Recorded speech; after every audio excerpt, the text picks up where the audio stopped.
Good evening and welcome to the Nighttime Heat right here on Prime FM 105.5. This program has been relayed also on Radio Gegema, that is in Nimba County, Radio Kwatika in Bon County, and of course, a Radio Wologisit in Lofa County. We are streaming live as usual on Prime FM Monrovia 105.5. Again, you want to follow us online, Prime FM Monrovia 105.5. Also, you can follow us online on our YouTube and our Facebook page. That is the Nighttime Heat YouTube and Facebook page. Again, you want to follow us, you can just tap Nighttime Heat on your Facebook page. And of course, you're going to follow us. And also, we want you to share the show so that your friends, your relatives, your loved ones, your partners can also follow on what's happening tonight. Also, when you want to follow us online, just go on your YouTube channel and tap Nighttime Heat. As soon as you do so, you're going to subscribe. And of course, you want to always get notification. Just hit the notification bell so that anytime the show comes on, you are notified. And of course, you follow live. Tonight promises to be very, very interesting. Our guest will be joining us, my panelist, Moses Sandy, and George Kennedy will shortly join. But in the meantime, I'm here on a solo show. I know they are on their way, but rest assured, they'll be here. And of course, the show promises to be very, very interesting. Let me give you some of the, the Montserrat County representative, the man Smoke Morba, who understand is pushing a bill. In fact, he has already submitted the bill. What he has done, he has gone through his first, second, and third reading. We don't know, but he has submitted a bill aimed at amending the Decent Work Bill, the Decent Work Act. Talking about this time, he's pushing for increment in wages for those who are working with private institutions. You said, well, there's a need for their wages to go up. And so we'll be speaking with him briefly as soon as he comes to studio. And after which, we'll be looking at some of our major discussions. Our country politics is taking a serious nosedive.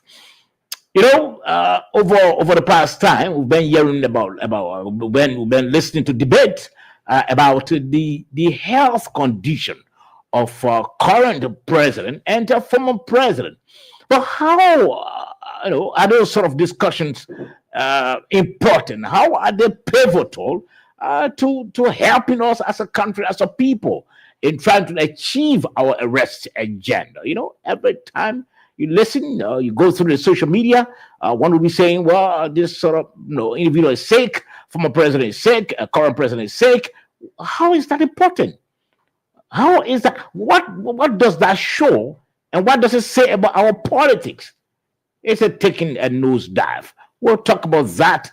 That is later on after the interview with Montserrat County Representative Smoke Morba. Also, we'll be looking at, the former speaker, the dethroned speaker, the man who's currently heading the construction project of the Congress of Democratic Change headquarters. Jay Fonarikova is pushing a 25 million, what he calls social safety net fund for vulnerable people. Well, he said that money should be allotted to help our people pay their rent and also help improve the lives of our people. But is that justified? Would that really happen? Does he have other lawmakers who are thinking that way? Well, we'll talk about that as soon as we are prepared. Also, yesterday there was major protest at the Liberia Telecommunication Corporation, the LTC, over some bad governance. We understand that the head of the institution has sacked many contractors and replaced them with some family members. In fact, contractors were receiving 200, 500, and he brought in more. He brought in more family members and individuals who are now receiving over $1,000. How do we treat our country this way? So we'll be talking about that as well. Let me welcome my colleague George Kennedy. George has just walked in. He's always very committed, despite despite of the work he has to do at this office. He's always here, making sure that uh, he forms part of the discussion. Josh, welcome to the program. Thank you so much. Good evening to you. Sorry, let me open your microphone. Yes. Thank you. Thank you. Good evening to you and to the people of Liberia. And I want to again say thanks to our technicians, our listeners. Well, those who don't frequently listen, I want to say one time if you listen, please share the show. Everyone share the show. This is a great show. Thank you very much. Okay, let me also welcome Moses Sandy. Moses has been absent on 2 occasions. The first time where he was highly engaged at his office. The second time, Aja convention, swapping of his feet. So we couldn't see Moses. He went to bed. He couldn't wake up. So Moses, welcome to the program. Thank you. How you Thank you, doing? guys. It is good to be back. And George, how are you too? The people in Thank you. Mongolia. Yeah, hi to everybody. It's good to be back. I've been very engaged. The AJA convention was great. It went very well. Speeches were great. The role of the media in national development, the Minister of Finance underscored that the head, they got to be what truth telling. We put nothing but the truth, so that was good. And it was good Yeah. to meet other colleagues from across, the United States and even from Liberia. So it was pleasing. And quickly, let me say it's pleasing to be back, man. I came ready to hit the ground running. Thank you. Okay, Moses, thank you. Follow the Aja convention, and the Minister of Finance did extremely well. He did justice to the purpose of the gathering. He spoke very well, and of course, in his speech, he really marketed, the arrest general. He did, and I think if other ministers are following suit, that will be okay. Than to just concentrate on petty things, So we're hoping that other ministers, like the Minister of Finance, the Minister of Foreign Affairs, that we know, we're hoping that they can, others can follow suit, so that people in the diaspora and our international partners can know the work that this government is doing. Okay, so Moses and George, let us hear from you. What is trending on your mind? Because we'll be expecting Masuraro County Representative Smoke Morba. He's pushing the bill for increment in the wages of private sectors employee. That bill, one of them, has been already submitted. You'll be telling us about some details about the bill, the specifics. But in the meantime, Moses and George, let me begin with you, Moses. What's been trending on your mind? Oh, well, a couple of things really been training on my mind. First, let me start with this uh, statement from Speaker Kofa putting forth uh, a bill that will seek to allocate 25 million US dollars, for the poor. It sounds, Moses, yeah, you are not clear. Moses, you are not clear. I think you have to go off okay, and come back on. You are not okay. clear. Are you hearing me now? Do you hear me? Are you hearing me? You have to go. No, you Okay, are not clear. You have to go off okay, and come back on. And please, Moses. Okay, okay. George, let's see. Well, I've been so busy, but anyway, it's the same thing about the bill being spoken about from Honorable Kofa.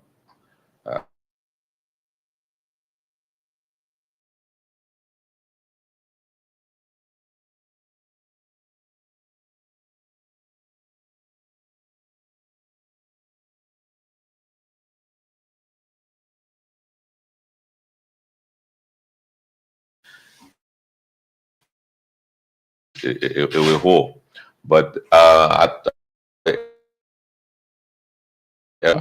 by the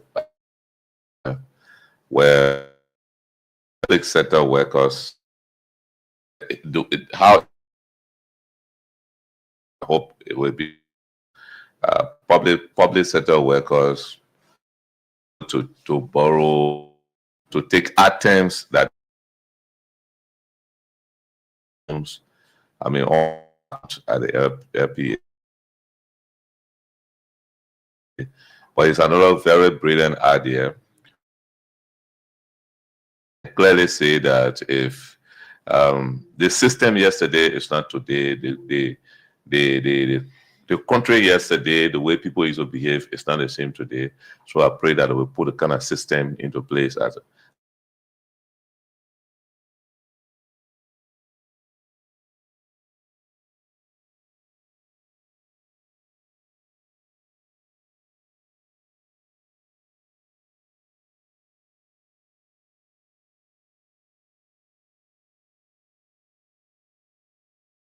terrible program, because most of the government workers already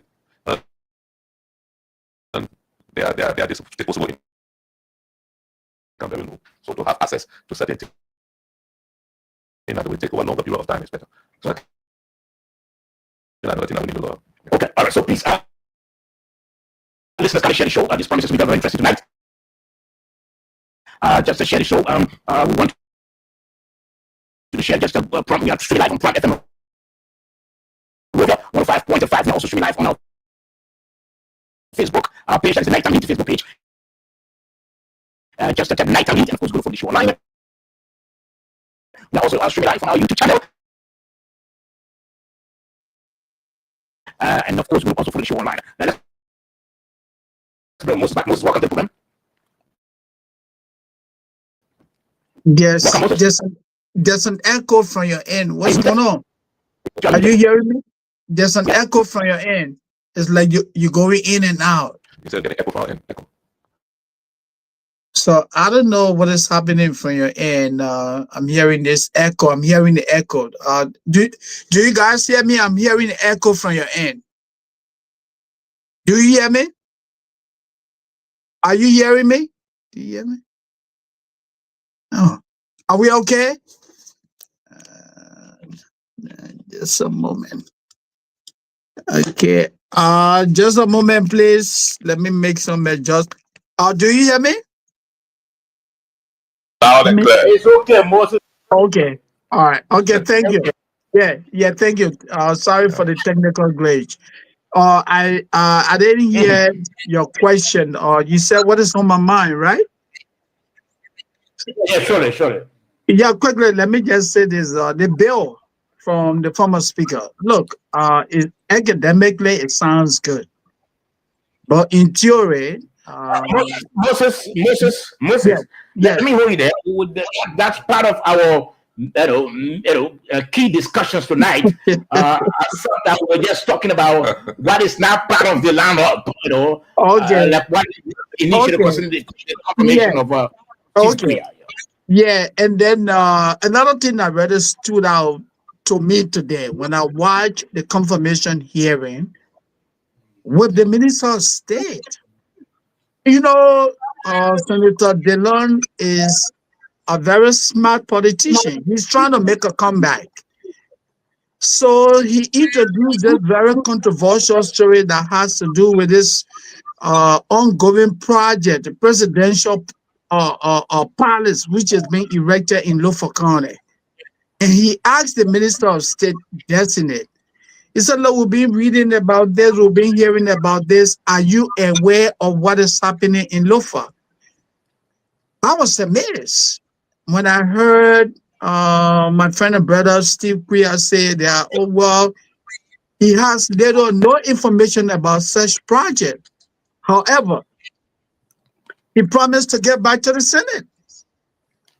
And so, Jeremy, I'm confused. I'm confused because the Deputy Minister of Information for Press and Public Affairs, when this story broke, he was quick to run to the media and attributed that to the MRU, the Manoroa Union. He said it is a collaboration, between Liberia and other members of the MRU.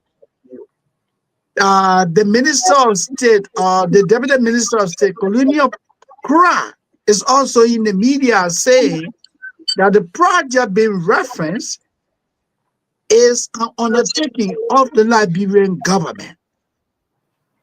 So what is going on? The man who is considered the gatekeeper to the president is telling us that he has no such information. That's something that really stood out to me. So maybe I want to hear from you guys. Okay, let's hear your version. George Okay, Kennedy. so as a journalist, when I see something like this happening, like two things come on my mind. One is probably the president doesn't want much information disclosed about this. So if you see key officials trying to beat around this, I think it is something that probably the presidency doesn't want the information in the public glare, probably. But what stood out to me was when Senator DeLong asked, passed a budget. He knows the budget lines, right? So if he asks what that project means, I agree with him, he has to ask. He needs to know as representative of the people, if at all it is Liberian government's project, where is the money coming from? Where is the additional money coming from? Because he has a copy of the budget in his hands.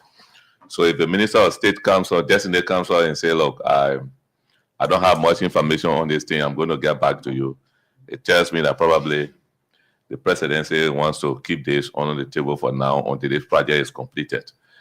Because as you rightly said, there are two conflicting statements, one coming from the Deputy Minister of Public Affairs, Ministry of Finance, Ministry of Information. He said it's an ECOWAS MRU project. The Deputy Minister of State, Cornelia Krakoba, as you quoted her, say that this project is a government of Liberia's project. So one thing is clear. It's a physical project. It's a physical thing that nobody was told to carry anywhere. Let's wait. It will come up. The actual truth. But the media should keep asking. The media should keep pressing. Press. You know, that word press is also physically applied to our work. Always seek the answers. Dig. Go behind and find out. And, it's necessary. But I think it should end right there. We should seek the answers to this particular question. Okay. All right. Let's try to hear from Mr. Edwin Fambula also. Mr. Fambula, what's your take concerning what your colleagues have been talking about today? The acting minister, he has not been confirmed yet. We're hoping that he went for confirmation hearing, but that has not been announced. What is confirmed? Steve Quia went to the Senate today, and he was quizzed by Darius Dillon concerning the project, and he said, absolutely, he's oblivious. He's not aware. He doesn't know anything about that. So, what's your take? So, first of all, let me say good evening to you guys. To our brother Kennedy and also to you. But what I would say about this project, I think Senator Dillon's question to me was very lazy today as a senator. Lazy? Yes. What do you mean? And I would say, I will give my reason why. First of all, the budget is a legal instrument passed by the legislature. If you have any question or doubt that money has been spent and you're not sure where that money coming from, you have the right to invite the finance minister. He's the custodian of the resources of this country, and find out exactly, look, we've been hearing this story. There's this issue of money being spent to construct some project in Lofa County. Where is this money coming from? Because even if it's a gift to the president, it will come to the Ministry of Finance. The president don't have the Ministry of Finance in his office. Minister Samson Kuya just got appointed after the death of Minister Grisby. He probably may not have any information about it. Maybe this project was being ran by Minister Grisby and maybe one of two persons, and they kept it tight-lipped. He may not have any idea about it, and he was being truthful to say, I have no idea about it, so I can speak about it. Okay, but let's forget about Senator Dillon being, like you said, his question was lazy question. But let's put Senator Dillon aside. You listen to Moses, you listen to George talked about the conflicting account that have been coming out. Kura is saying something different, and somebody else saying something different. Isn't that a concern to you? It is concerning, and this is one reason why I say that Senator Dillon's question was lazy, because once you start receiving conflicting signal, you are under obligations to invite the relevant authority to come and give clarity. It's very simple, because The deputy minister of information came out and said it was a Mana River MRU project. Mhm. And then they came back again, they flip-flop. Somebody said, well, this is the government of Liberia project. So the people that have the constitutional duty for oversight is the legislature. But let me ask you, let me begin with you, Moses. Do you think a government that came on the mantra of trying to rescue the people, do you think something like that should be coming out of that government cycle, conflicting accounts? One person saying this differently, another person saying another thing different. Do you think conflicting accounts should be coming out of such a government that came came with the purpose of rescuing the people? Moses. Look, so first let me speak to my brother, the honorable family. Mr. Family, I beg to differ. When you say the question from Senator DeLon, quote unquote, was a lazy question, I really don't understand what you're talking about. Before the Senate was a very important the conduit to the presidency, who have gone in for confirmation hearing. And the guy did not say how much is being put into that. He didn't talk about money. He said, look, there's just conflicting story out there that a project is being undertaken in Lofa County. Can you provide a clarification? Are you aware of that? And you call that a lazy question? You have two prominent officials of government contradicting themselves. The optics, coming back to the question you asked me, Sober, the optics just not good. Because if you say you came to make things better, to change for the better, to hold people accountable better, and you have your deputy minister of state making a statement that indicts your government, and you have another deputy minister that comes and say, hey, this is the work of the Mana River Union, then what makes you different from Mr. Weah and the CDC?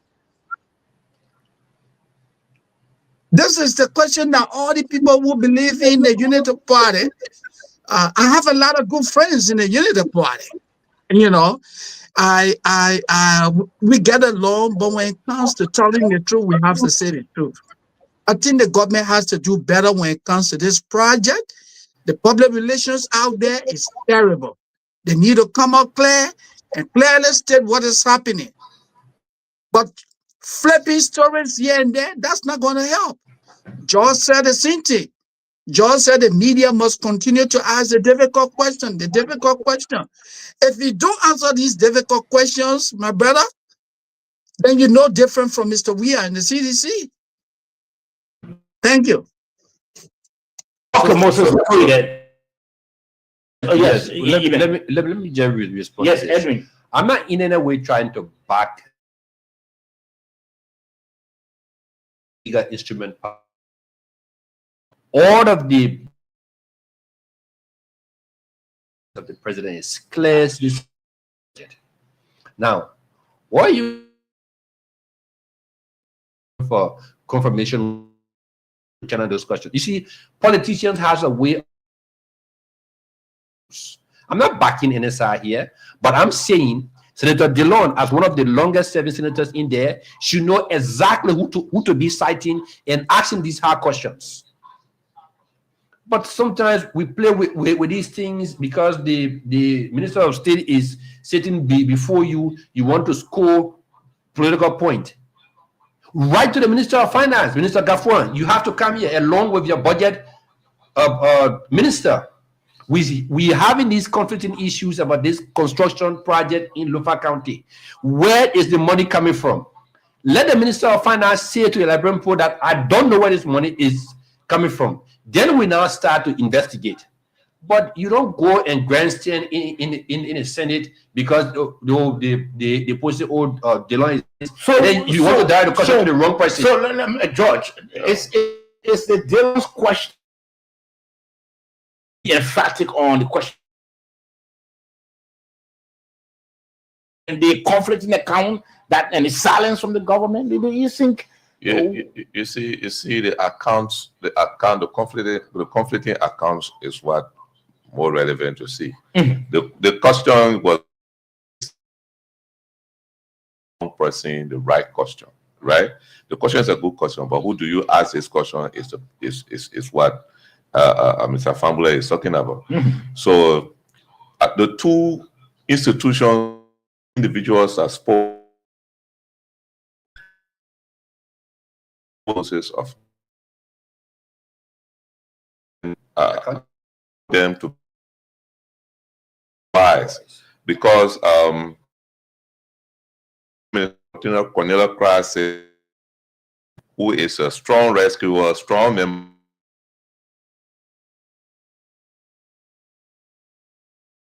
I believe if Deputy Minister Daniel Sando, who is a government spokesperson, the public will have to believe it. So it is better, and it will be in the interest, in the national interest, to speak to that project. But the good thing about it, like corruption there, and they speculate. What is they know how much they can tell you, say $10 million project. How did they get to know that it's $10 million project? So it means information available up there at the project site, and people go there, you can get information probably. It could also be that the government wants to do this and they didn't want the public to know. It doesn't constitute. But and you ask a question. People who came to rescue had a very big and rescue project, and it will be in the 15th. Don't talk until that, and then they speak and get a fight to the left. No, that's where I have a problem. You can't. No. You can't. It doesn't. People. I can't.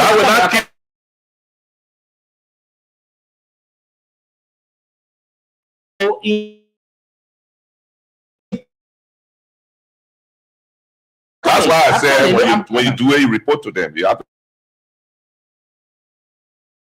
So you do before you do it. You think you? No, they don't tell only you before you. The point is about that as we speak, state securities are now mending the sites. Now, if it came up, Jago Eddie, he came up with that, and two government officials, major government officials, spoke about that, and they provided conflicting accounts. Yeah. Don't you think it is the government's obligation to say, look, our people have been speculating in recent time, but this is the facts concerning the project. So the fact that there's a conflicting information, as I said, it's necessary for the government to speak to it. Surely. Fine. But because of the integrity of the the government. But the belief that the project is going on, and because the government didn't say anything about it constitute corruption, no. Nobody did talk about corruption. I don't think anybody is accusing the government. So let me just please, I beg you. Let me just say something quickly. With all due respect, when people do things under shady conditions, that raises a lot of red flags. What do you mean by shady condition? When you're not what's the meaning of shady? Yeah, let me. No, you don't. George. No, that's shady. Wait, no. Give the man his time. Let him speak, then you can come and respond. I know you respond. Yeah, go ahead. Go ahead. Okay, so shady. When I say under shady condition, you're doing it under the cover of darkness. You're not speaking about it. That raises a lot of questions about your honesty. Take, for example, if I, Moses Sani, decide to do something here for my kids, But my wife see me undertaking all these projects for the kids, but I'm not telling her where this money is coming from. My wife will begin to wonder, but what is this man doing? Has he done something to get the kind of money he's spending, even though my intention is good? But I am not talking. And that raises a lot of questions about honesty. And this is the challenge that the administration is now faced with. I heard someone say right now the place is being protected by government security officers. How do you deploy government security officers to protect the property, and the minister designate or state is telling us that he doesn't know anything about it? Are you serious? Okay, so gentlemen, let me read this story quickly. Let me read excerpt from this story published by the Liberian Investigator. Let's listen. Nearly a month after civil society advocate Eddie D. Jawuro exposed what he described as a U.S. $10 million presidential villa emerging deep in the forest of Foya, Lufakali, President Joseph Human Boakar's hometown, the Liberian government still cannot say, the government cannot say who's authorized, funded, or owns the sprawling compound, now guarded by state security and shrouded in official silence. During her during her weekly press briefing on Friday, Presidential Press Secretary Kula Fofana said she could not provide any information on the project's financial source, scope, or authorization, even as public pressure mounts for answers. As to the presidential project, whether or not it should be called a presidential project, I will provide more updates in our next briefing, Fofana told the reporters. We've received some information, but I'll be able to give you the full details later. She, however, pushed back against suggestions that President Boakar was personally involved in any private construction. There's no private construction being done for this personal use or for his personal use or retirement. Okay, let me end here. But the point is, gentlemen, I know so we're going to our next discussion. The point is, this has been close to a month or more than a month now since Eddie Jawuro came up with this information regarding the project. Don't you think, on the part of a responsible government or a government that has come to say, look, in the past there were shady deals that were happening and the previous government didn't address them. In the past, the whole system was rotting. We've come to rescue.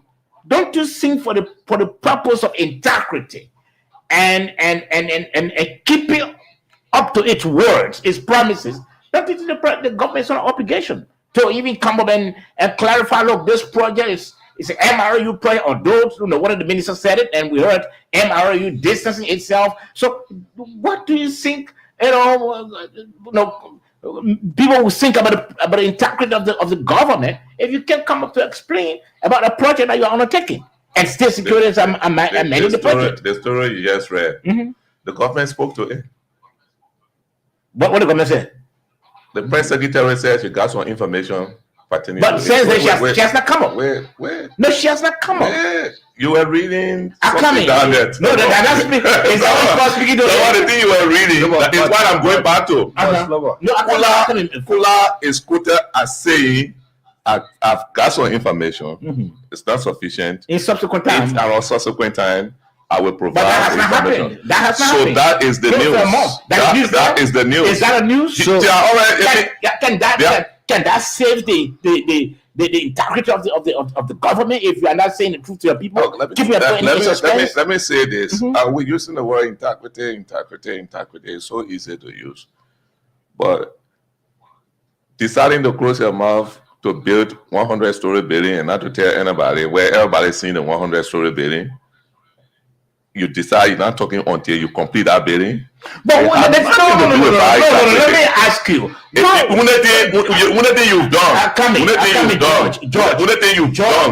Mr. Kennedy. You secrecy about why you do it in journalism. It's not fair to the public. No, and all the police say it's been done on a schedule. No, I will use his word. But is that I will use his word. That is correct. Secret is shady. Yeah, no, secret is shady. You know, let me say this. Not because things are done and not publicized, I mean, it's a shady deal or it's some kind of sinister motive that people trying to do X, Y, Z or so. Look, let's be candid here, right? And like I said, the senators that were asking the question today, they have three functions in this country that we know: representation, lawmaking, and oversight. There is no law that says that when the government doing any project, they should publicize it. It's just because of equity. You know, you want to be open. When government building roads, they don't come and say, "Oh, I'm coming now." An open government. I'm coming. But that is one. Open government initiative. Open government initiative doesn't mean that when you're doing anything, you should come and say everything you say. At the end of the budget year, there are expenditure reports that I made, and that's why I said, look, we're almost at the end of the budget year. Let's wait for the expenditure report to come.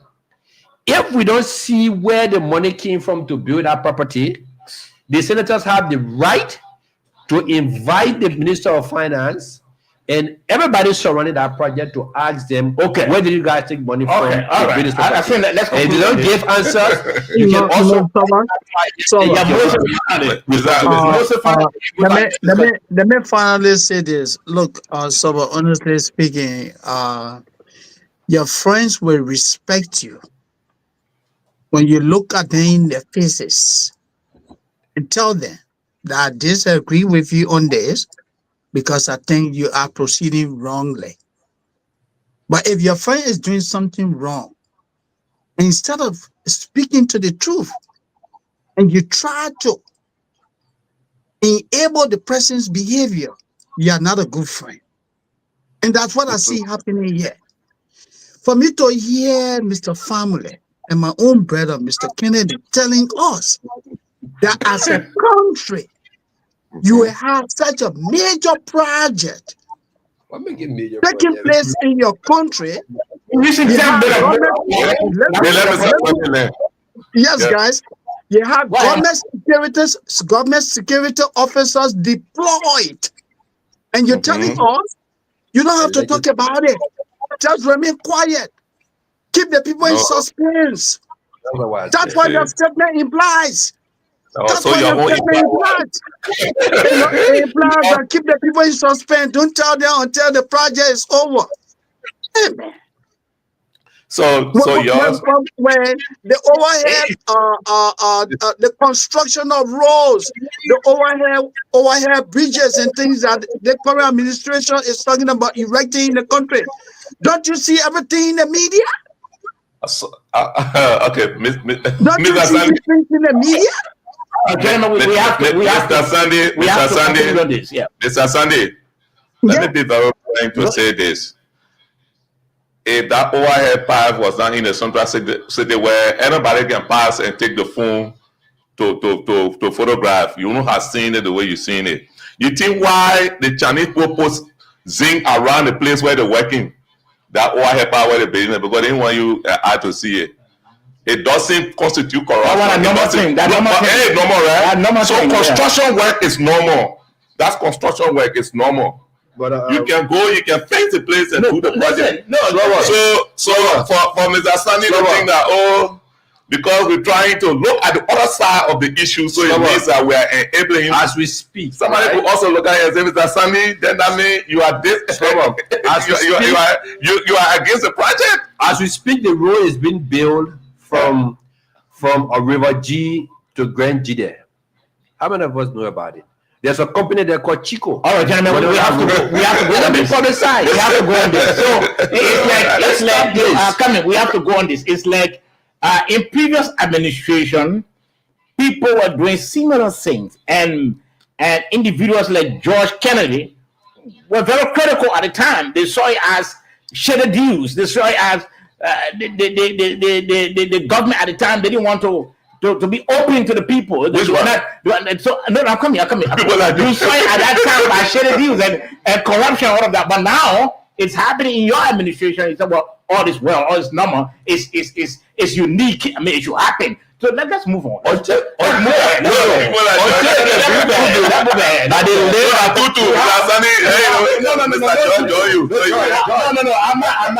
I'm putting a neutral way.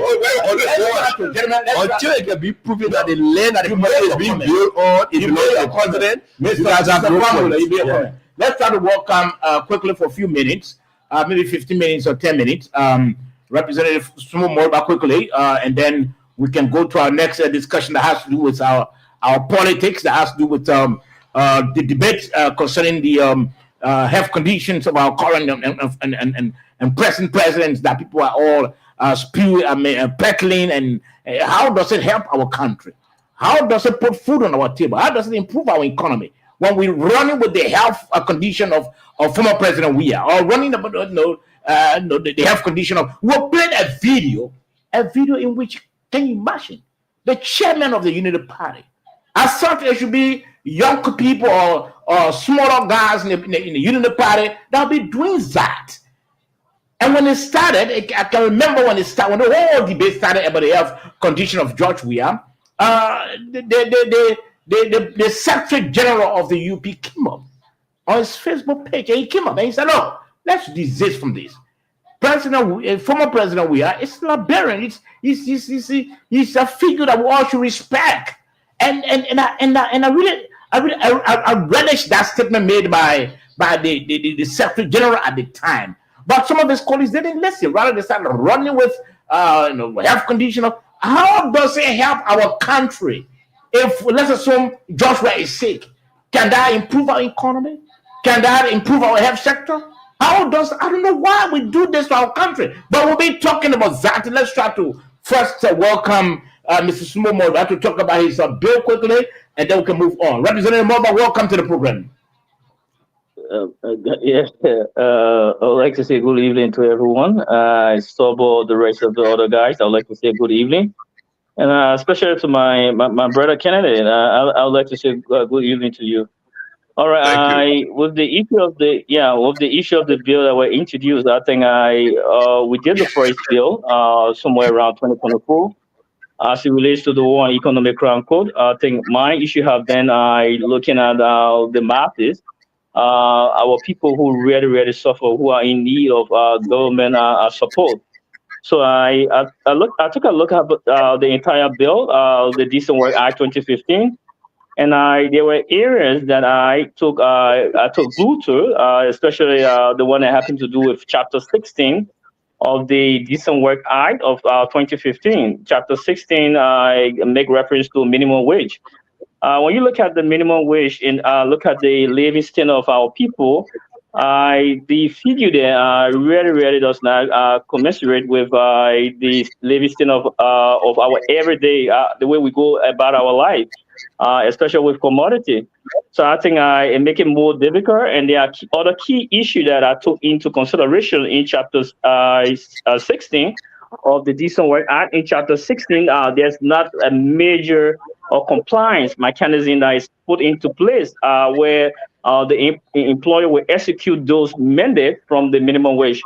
So when you look at the minimum wage, our present minimum wage, we have the number 0.68 cents for an hour when it comes to the skilled worker. Under the skilled worker, we have construction, we have industry, we have foreign businesses, And the figure there is very less, 68 cents. When you multiply that by the 8 hour, it gave you $5.44. I think what they did in the Decent Work Act, they run it up to $5.50. Then they took into consideration the aggregate when as it relates to months. So they took 30 days.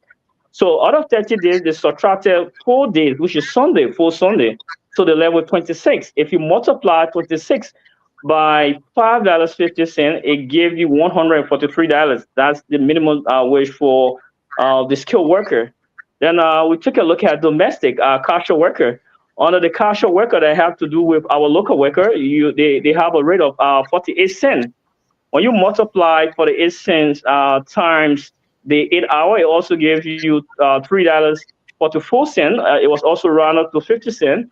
So if you have 50 cents, $3.50 multiplied by the 8 hour, it also gives you the total number of $91 every month. So $91 as the minimum wage for casual worker. But then what I took key to is the area that the various sector they did not segment those sectors. So what I did with the amendment is to look at those major sector.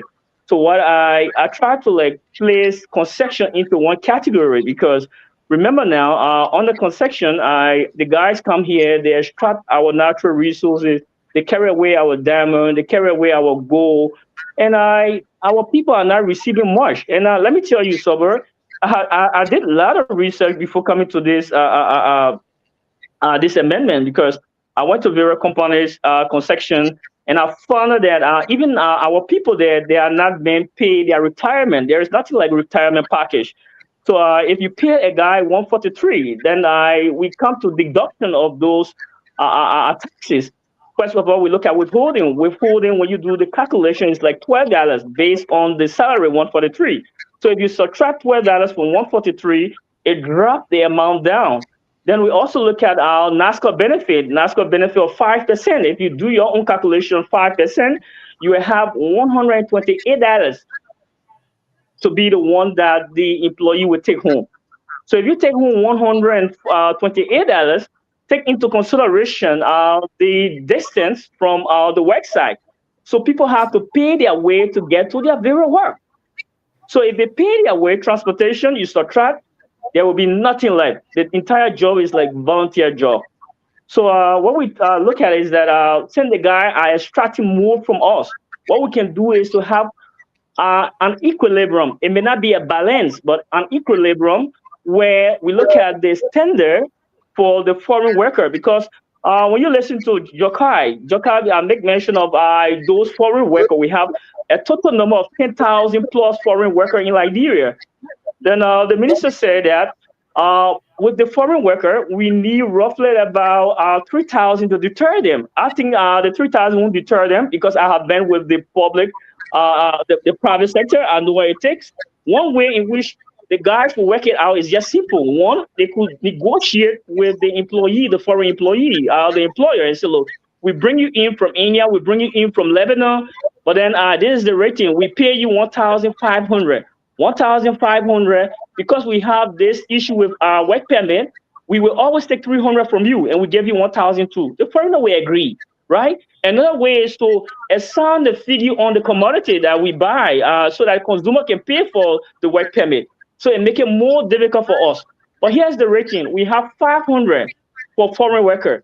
Then when we look at the casual worker, we have $91. So 91 against $500. The margin is so huge. So what we are saying is that we can have an equilibrium. Can we push the concession to 250 United States dollars, right? Every month for skilled worker. Then for the unskilled worker, we push it to 200. Even if you subtract, you deduct the taxes withholding to that of NASCAR benefit, there will be something left so that at least with the living standard, our people can meet up with the living standard. That's one portion of it. So we extend that from the concession. We have the industrial area. The industrial area, we look at the foreign businesses, right? Like for instance, the fishing industry, where the Chinese are very good at, the fishing industry.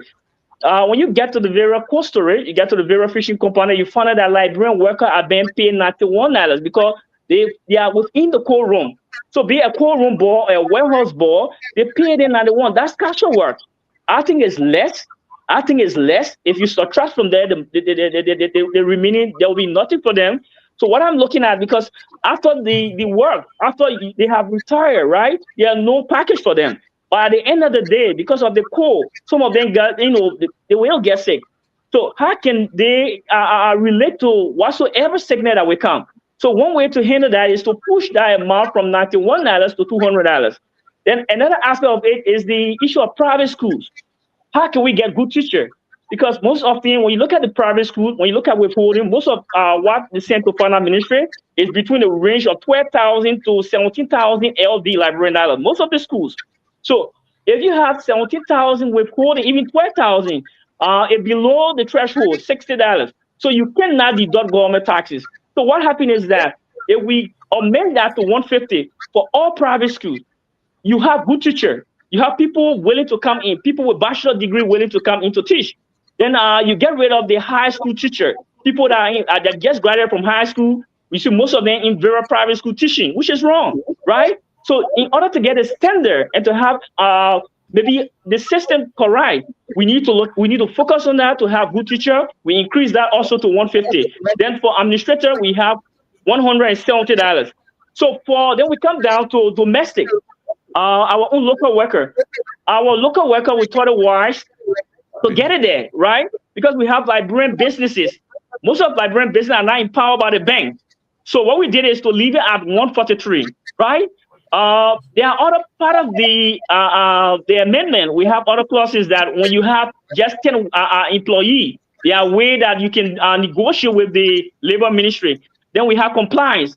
How can we make sure that this comes to fruition? So we look at the compliance mechanism. One aspect of the compliance mechanism is to levy penalty, right?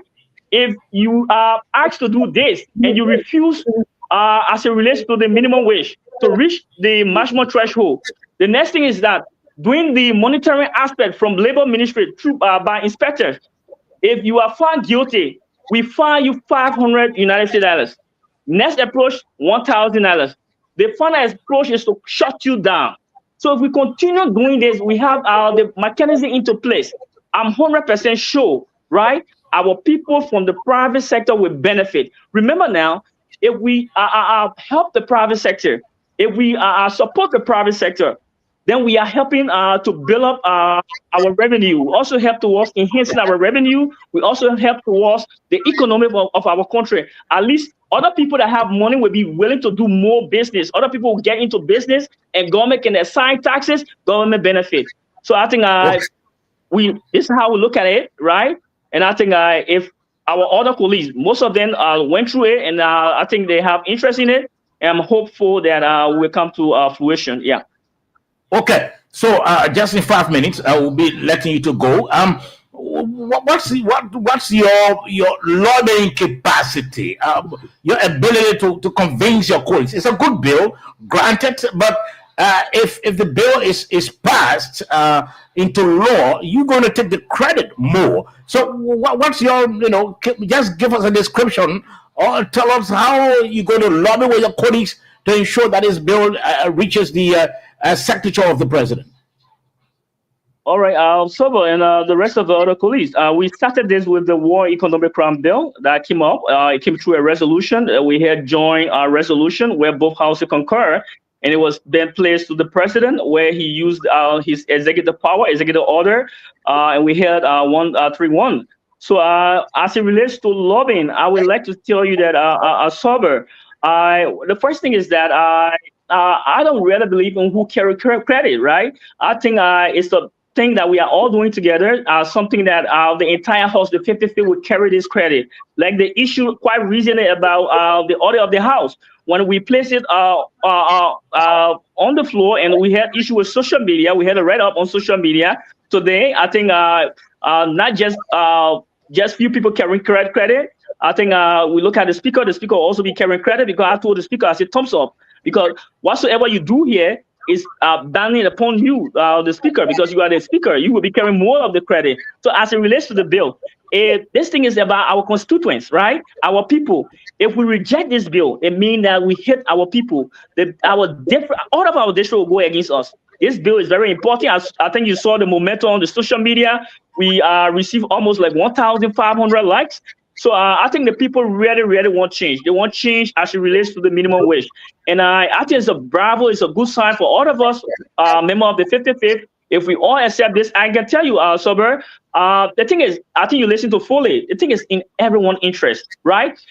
Where Foley live, he county, Bon County form part of the China Union. There are other concessions that they all need to, accept this bill so that their people can benefit. And I'm 100% sure. Trust me, we have roughly about 50 to 65% supporting this bill. Yeah. Okay. So, Gentlemen, 1 minute.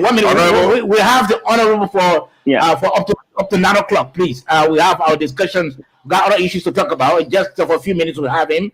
Though if he wants to still join us in the other discussions, he can do. But we got him for just 9, for up to 9 o'clock, which is for 15 minutes. So let's go first. Honorable, if I got you clear, you're talking about setting wage in private sector. So especially Kennedy, I'm not using Starlink. I'm using Second today. I think I'm clear, right? Oh yeah, very clear. You can use many scale use so to put your internet home. So our government doing well. Yeah, we're doing well. Oh, thank you. You're not going to go. So you're talking about setting wage in private sector, especially private schools, private businesses. Yeah. If I got you clear, right? You're right. So I want to come like this from the negative point to ask you, don't you think this kind of private sector that we have that is stagnated, where cost of doing business is so high, some good number of people in the sector still running their businesses on generator, even electricity is 24 cents per kilowatt hour. Don't you think you'll be closing those businesses down if we try to press them to pay higher wages? Let's get it clear. Even the decent work, I say that our skilled worker 143. So private institution that private institution that are local, right? I'm looking at those private institutions that are local. They are not foreign private institution. So for the private institution, local private institution, we assign the same figure, which is 143. So 143 to 150 is just $7. So the difference is just $7. I don't think it got any harm to do with any local private institution. But for the foreign businesses, right? Let me tell you, even at finance ministry, they will not ask you that you pay this. They tell you self-declaration, declare your taxes. Are you 100% sure that all of those taxes declared by the foreign businesses is correct? No. So in order to help our people, As a matter of fact, Honorable, most of those businesses are dealing with 2 payrolls. They get one for the government, they get one for their internal. And so that you laugh. I know you heard it when you went to the let me just say something here. Like you said, most of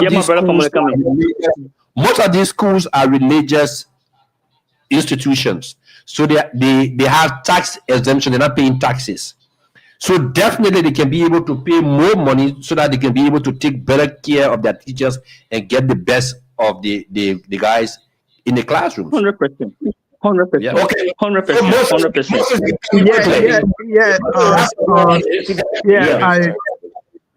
I just want to say first, thank you, Honorable, for the thought. However, let me share my experience with you. How minimum wages are set. Like in the United States, minimum wages are set based on the cost of living in every state. In the state of Delaware, the minimum wage for young people, the unskilled, people who work for McDonald's, pumping gas and stuff like that, the minimum wage for those people is $15 per hour. Okay? If you Wow. travel to Minnesota, the minimum wage in Minnesota is much higher as compared to the state of Delaware. The minimum wage in New York is much higher as compared to Minnesota and Delaware. The minimum wage in Los Angeles, where somebody is paying $2,500 for one bedroom apartment, is much higher as compared to the state of Delaware. I'm giving you all of these examples to help you understand that setting a minimum wage, you have to consider the cost of living. Take, for example, like someone who lives in Lofa. If you're setting a minimum wage for people who live in Lofa, we have to be much lower as compared to people who live in Monrovia. Because in Lofa, I'm just using Lofa as an example. Thank you. Yeah, it's my home. Somebody may be paying $10 for rent in Monrovia, and you guys live there. Anywhere where people paying $10 for rent, then that place is That is a slow. junk, as we see. That's the way. The living condition there is terrible. If you want to live somewhere decent, maybe it's what? I don't know, maybe $30 or $40 a month. So when you're setting a minimum wage, you're considering all of these factors so that when you set this rate, the people will be able to live based on what they earn. Somebody earning $50 in Lofa can do better as compared to someone in Monrovia who is earning what? $100 a month. So I just want you to consider this. Okay, It's not something that you just sit down and throw numbers. Let me No. just come in. Let me just come in. Let me just come in. 1 minute. I think. Yeah. Can I 1 come minute. in, please? 1 minute. Yeah. Yeah. I agree with you because from the U.S. end, it's quite different. But what we did is to look at the sector, the employer, their strength, right? So we look at the concession. We cannot compare our local businesses with the concessionaires, the concessions, right? The concessions are more powerful, and we cannot compare the concession with the foreign industry, foreign company. The concessions, they are the one digging our gold, digging our diamond, carrying our natural resources, without our people getting anything through the MDA. So we thought it wise to amend it to 250, right? So for the foreign industry, right, like those that produce zinc, those that produce the steel raw, right? When you get to the market, when you look at the price of steel raw, you find out that just half inch is being sold for $8. And yet it's still the guys are not paying our people well. So what we did was to also amend that to $250 United States dollars for skill and 200 on skill. So for our local businesses, we drop it down. Yeah. All right, Rep. So Thank for you. local Thank you businesses, for. we just met team. Yeah. Thank you, Rep. We really appreciate your time because you went over that initially. We really appreciate your time. If you still want to be on, we got a couple of discussions. You can join us. If you want to go off, you can go off. We just got through with your bill. So I'm on. Let's go ahead. Let's go ahead. Wish you success in making sure that bill can reach the signature He doesn't want of me the to president. vote We're wrong in hoping, history. that bill will not be part of other bills that the president will veto tomorrow because the president vetoing bills that we heard about. No, the president won't veto it. The president himself loved that bill. And remember now, Kennedy, I got a good news for you. Thank you, Honorable. We together. Yeah, December 6th, I'll be in my T-shirt. Jesus, cross carpet. You be what? December 6th. Okay. The law gives the president a right to veto bills. Yeah. Let's say December 6th. He's gonna wear a green. Oh, you do wear a T-shirt. Yeah, Okay, green, no. But we know he's alarmed. So, gentlemen, let us try to get this video quickly. The video that has to do with the chairman of the ruling unity party. Over the week, for the past time now, since the CDC launched its party headquarters construction, there has been this new it's a strategy by the folks from the other end to just overshadow the achievement by the CDC. We don't know that, but I don't know. They've been peddling that rumoring and speculating that the current president has a very poor health. And we saw also some response from the former president, hoping that we can get that. We can get it out quickly. And the former president also came up and criticized. He responded and threw jabs. We're hoping that we can get it as well. But we don't know as to what is deeply rooted into all of this. When we as a country, as a people, should be thinking, when we're supposed to be thinking about major challenges that we face in trying to better the lives of our people. Instead, we are trying to stoop so low, talking about health condition of former. How does that help our country? We'll be looking at that. Let's try to play the tape of the party chairman of Unity Party, Reverend Ludo Tappin. You will know the strength of CDC when Joria is no longer standard bearer. Joria was not standard bearer in 2011. And so what happened? The CDC was still alive. And he was, yeah. But wait now. Yeah. When he moved from there and they all make it, he saw what happened. But he was still in the picture. He was vice to the man. The day John Weah leaves CDC, then Unity Party will come and congratulate and say, come, welcome to our league.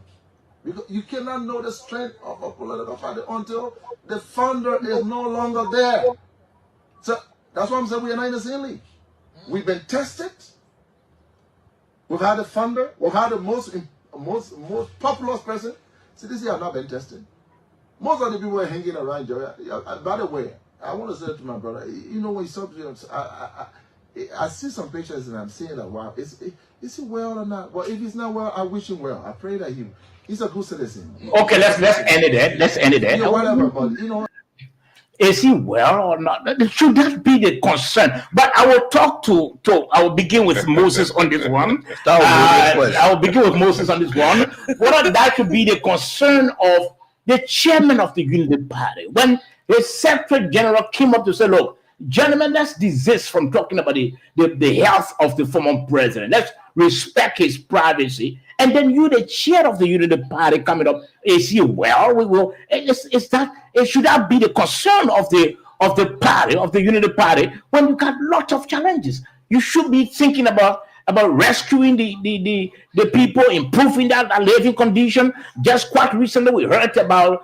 the U.S. Human Rights Investment Report that was very damning against our country. Should that be, or is it that there are some folks within the Unity Party that are trying to undermine efforts being made by some government ministers who are out there knocking the doors of international partners like the GAFOA, who go to IMF meeting and trying to appeal for international support, like the Minister of Foreign Affairs, who also go to high-level discussions? Because when you bring out of this and the international partners are listening down, or they are also listening and watching what's happening in country, they feel that apparently the administration is not serious. When you should be talking again, let's try to we'll get the take of all of you, but let's get the reaction of former President Weah. Weah wrote on his Facebook, his WhatsApp page. He said, "Well, I wake up every morning 7 a.m., go to the gym, exercise, take my shower, have my breakfast,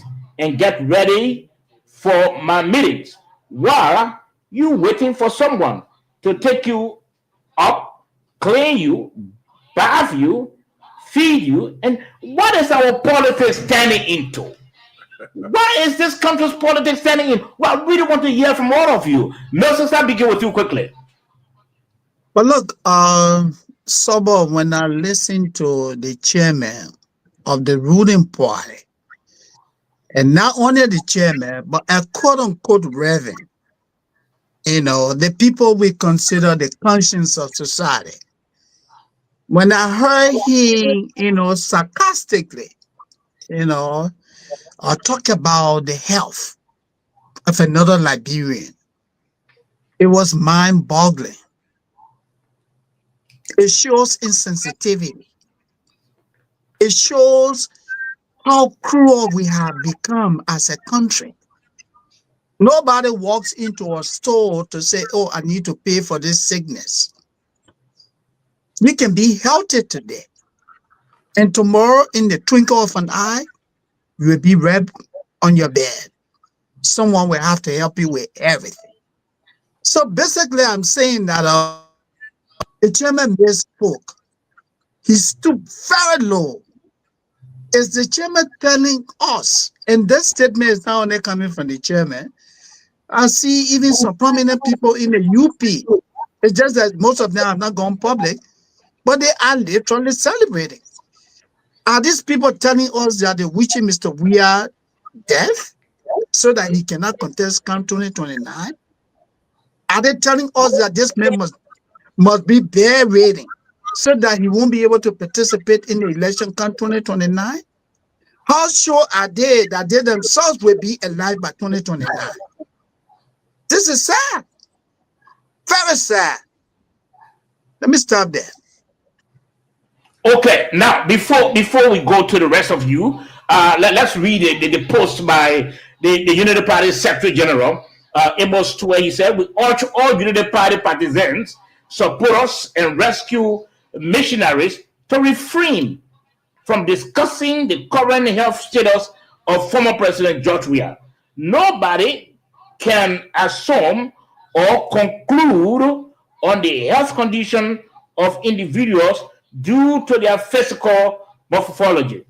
Let us continue to support our president, His Excellency Joseph Yumabwaka, as he says the affairs of our." I thought this statement should be coming from the chairman of the Unity Party, then the Secretary General. Let's hear from you, Edwin, quickly, before we go to Representative. So first of all, I'm not one person that would just jump to the end of somebody's statement. The chairman made a couple of statements, including if Mr. Weah is not the head of the ticket, let's see what our CDC will, still be the CDC that we know. And then he came and said, but wait, is he already well? But why would you ask if he read it well? No. Why would you want to be sarcastic like Moses said? Slower. That be one. No, but I'm not coming. No, let me ask you. Yeah. How does that align? You said, well, if it's George Weah, it's not well. I mean, it's George Weah, it's not member of the CDC or not head of the CDC. But is he very well? How does that align? No, but don't you think that is disrespectful of the former president? No, I don't think so. Okay, Slobber. The country that Brother Moses sit in, the health of the president of that country is not. But you just listen to the statement. I'm coming. Yes. You listen to the statement released by the Secretary General of the party. That's his opinion. What makes that opinion? I'm coming now. It shows that he's No, coming. no. Look, some of Mr. Family.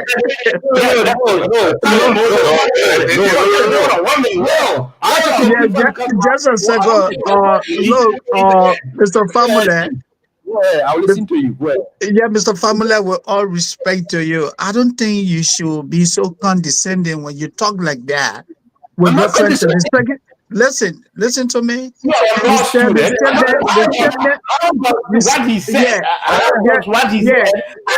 Mr. Family, you said the statement. Mr. Family, you said the statement from the UP signed by the Secretary General reflects the opinion of the Secretary General. I beg to differ. When the Secretary General speaks, he speaks for the party. Yes, okay. It's the UP that's speaking. So when the Secretary General go on Facebook and put a post, is he speaking for the UP? But you heard the man say, the man saying that they're calling on their supporters. What he wrote, did he sign it as the Secretary General? Oh, but I want to make page here. No, guys. So you can't say that lie. So let's go back, right? No, since 2005. I'm coming, Chief. I'm coming. Yeah. You said something initial. You said something. You said the man, according to the party chair, he spoke. He gave a background before talking about it. Yes. Let me provide this information. Yes. Which information? Why? Go ahead, bro. I think the initial comments of the chairman has been misinterpreted. This one is, of course. What makes it misinterpreted? Very good. The chairman, when he said the Unity Party has been battle tested. Tested, of course. Where we had a popular candidate that left the space and another candidate can become popular. But the CDC is surrounded around George Weah. President Weah. Thank you. He leaves today. I wonder someone will be there to replace him.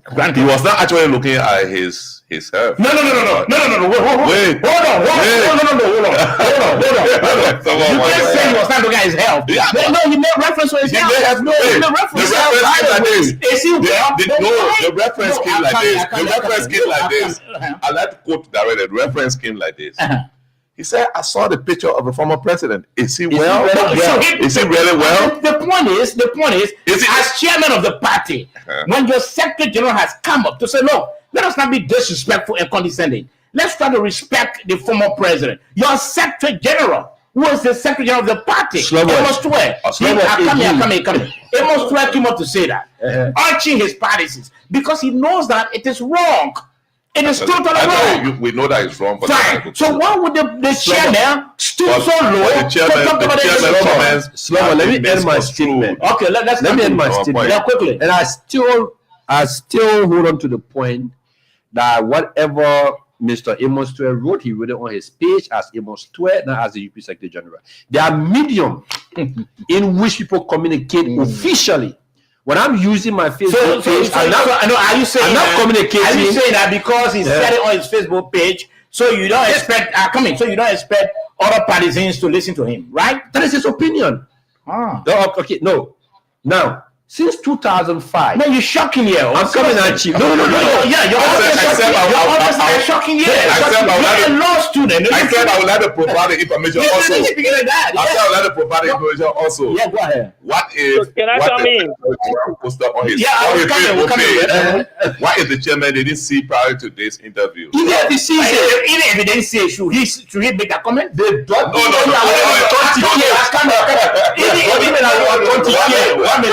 One minute. Even if the chairman didn't see what the secretary general wrote, the secretary of the party wrote, should the chairman be so sarcastic to say the health of he was not former president? He was not. All right, let's go sarcastic. Let's go to representative. Let's go to representative. Representative Mobile, let's hear from you quickly. Yeah. And when you reach me, wow. Yeah, I'll come to you. I think I have a different view. Go ahead. Yeah, I think I have a different view. I think the statement from the Secretary General or Amos Twe shouldn't be held by Amos Twe, or it shouldn't be taken for anything. Because if you can remember, one of the sedition, Escara Gray, made a statement saying that the Vice President, Jeremiah Kun, was very sick and he was flown out of Liberia to Ghana. And it wasn't seen by the United Partisans as anything. They allowed to go. So I think a statement made that the president is not well, the former president, I think it was in good faith, those that were saying it, but in our politics. Let me hold you there. Can you compare the status of former President Weah with Vice President Kun? Can you? You are a member of Parliament speaking. You are a member of the House of Representatives. They are all president. They are all president. Yeah. Sober. Let's look at the story of the U.S. Politically to that of the President Trump. Hello. Can we look at the case with Donald Trump to that of Biden? When Donald Trump said that Biden was a very mean old man, right? In politics, you expect that. Listen. There's absolutely no way you can compare what Biden said, Trump said about Biden to what we are talking about. Biden was then former president, right? You were president when Trump is so insulting. Besides Trump was president. Thank you. Trump was president before. He occupied that presidency. Yeah. So if you can throw jabs at you can compare that with somebody said, "Oh, Kun was sick yesterday," and so you expect that Unity Party people should say, "George Weah is sick." You think you should? I remember in politics, we assess the status of efficiency and effectiveness, right? So the politics is that if I say this person is sick, it means the person is not too strong for 2029. Right? That's the information going out. So the CDC was the first to say that. Yeah. You as a member of parliament, we don't expect, or a member of the legislature, we don't expect you to speak in a manner where you are suggesting or you supporting our politics taking a nosedive. So, and what we believe, when you're trying to do politics or when you're trying to preach politics, you should be talking about the substantives, the issues. What does somebody health got to do with whether the president is sick or not? So what does his health got to do with the forward movement of the country? When you ask what was the issue, Sobo? What was the issue when Julian Malema of South Africa, right? Inchima said that the labor of the president is ratting. The South African president labor is ratting and he needs transplant. What was the issue? Yeah. I'm asking a question where you as a member of the legislature, do you support our politics taking a nosedive like it is taking now? Instead of discussing issues, you go into somebody's privacy. Do you expect our politics to take that? So you always expect that when you have two-party system. You have to expect that when you have two-party system. Most of that let's hear from Let me say something quickly, guys. Honestly, it is saddening. Very, very saddening that for a member of the House of Representatives. It is. Yes, but I'm not supporting the it's part of the politics. Honorable, let me just complete my thoughts. It is honorable. Like I said, it is saddening that we will even make this a topic of debate. Thank you. Thank you. And let's look at the individual. We're talking about a reverend, a man considered a conscience of society, in an upbeat mood, and talking disparagingly about another person's health. And so we should be celebrating that. And someone is telling me, so, oh, well, it happens in South Africa, it happens in America. Are you telling me that two wrongs make one right? Is that what you say? But is it wrong in the first place? It also happened in Liberia. It also happened in Liberia when they said that the vice president was telling him back. It also happened in Liberia when they said the vice president was telling him back. Yeah, that's what I'm saying. It is absolutely. That's what I asked you.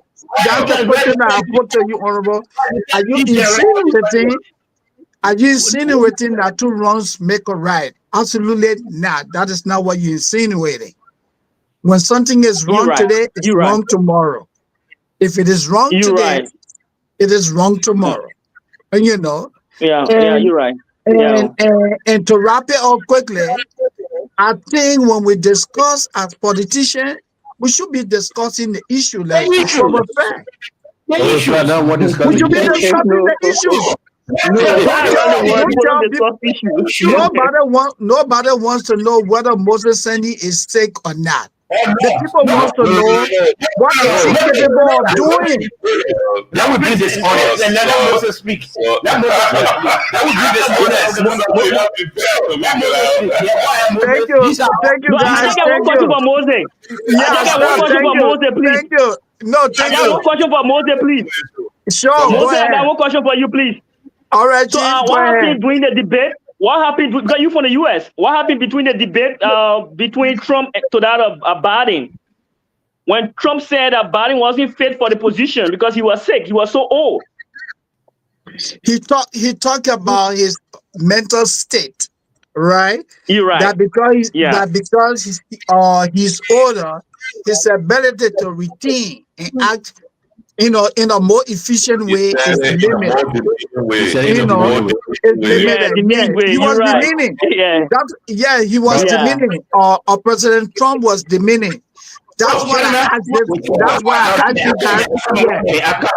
That's why I asked. Yeah, that's why I asked the question. Are you guys telling me that two wrongs make one right? Of course not. If it is wrong in the United States, it is also wrong in Liberia. We shouldn't support it. Yeah. Thank you, Yeah. Moses. Now, That's what I'm saying. yes, Yeah. 1 minute, Moses. You know, the George Kennedy, the Edwin Franklin, and Representative Small, you people are trying to portray that the best person may be in the Unity Party is the Secretary General. Because if the Secretary General because But you already accused me. You haven't given me the chance to speak on this issue, but you're accusing me already. I'm coming, George. If the Secretary General can go on his page and say, "Look, gentlemen, let's refrain from talking about the health of the former president. Let's respect the former president, because if we do so, the other guys on the other side may likely come to throw the same jobs or attack our. We got a lot to talk about. We got a lot of things to do. Our economy needs to be fixed. We need to fix our health, the health sector, the education sector. Let us not stoop so low to talk about the privacy of our individual." And he did extremely well by going on his page. But for the chairman of the party to go contrary to the chairman, contrary to the Secretary General, it rings a bell. Let us hear from you, George. I just told you that people didn't get it. Chairman Clay was being misquoted. His statement being misinterpreted. And if you go back to that statement, you gotta know what I mean. The chairman was simply trying to say the Unity Party has been tested. They produce. Let's do that statement again. No.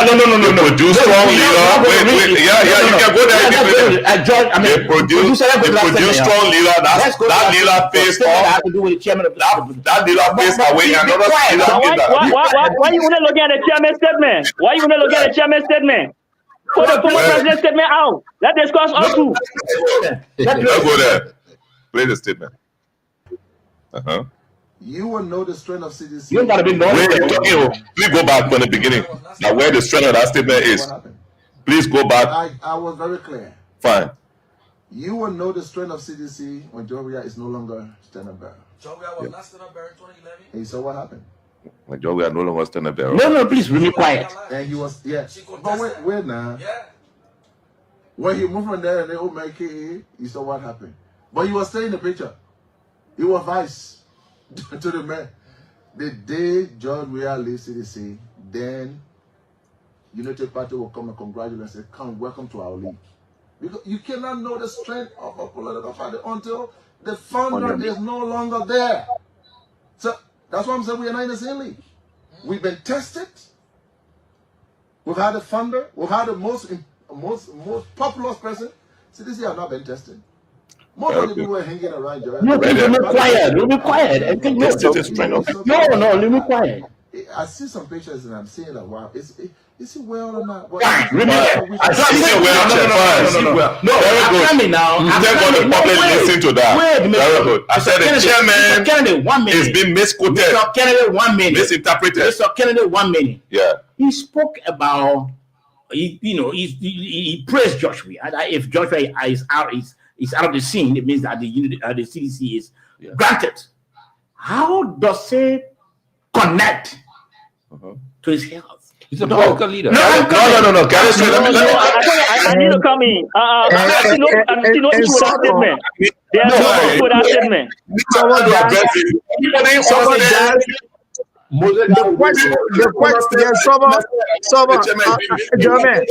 The question that Sober asked is a very important question.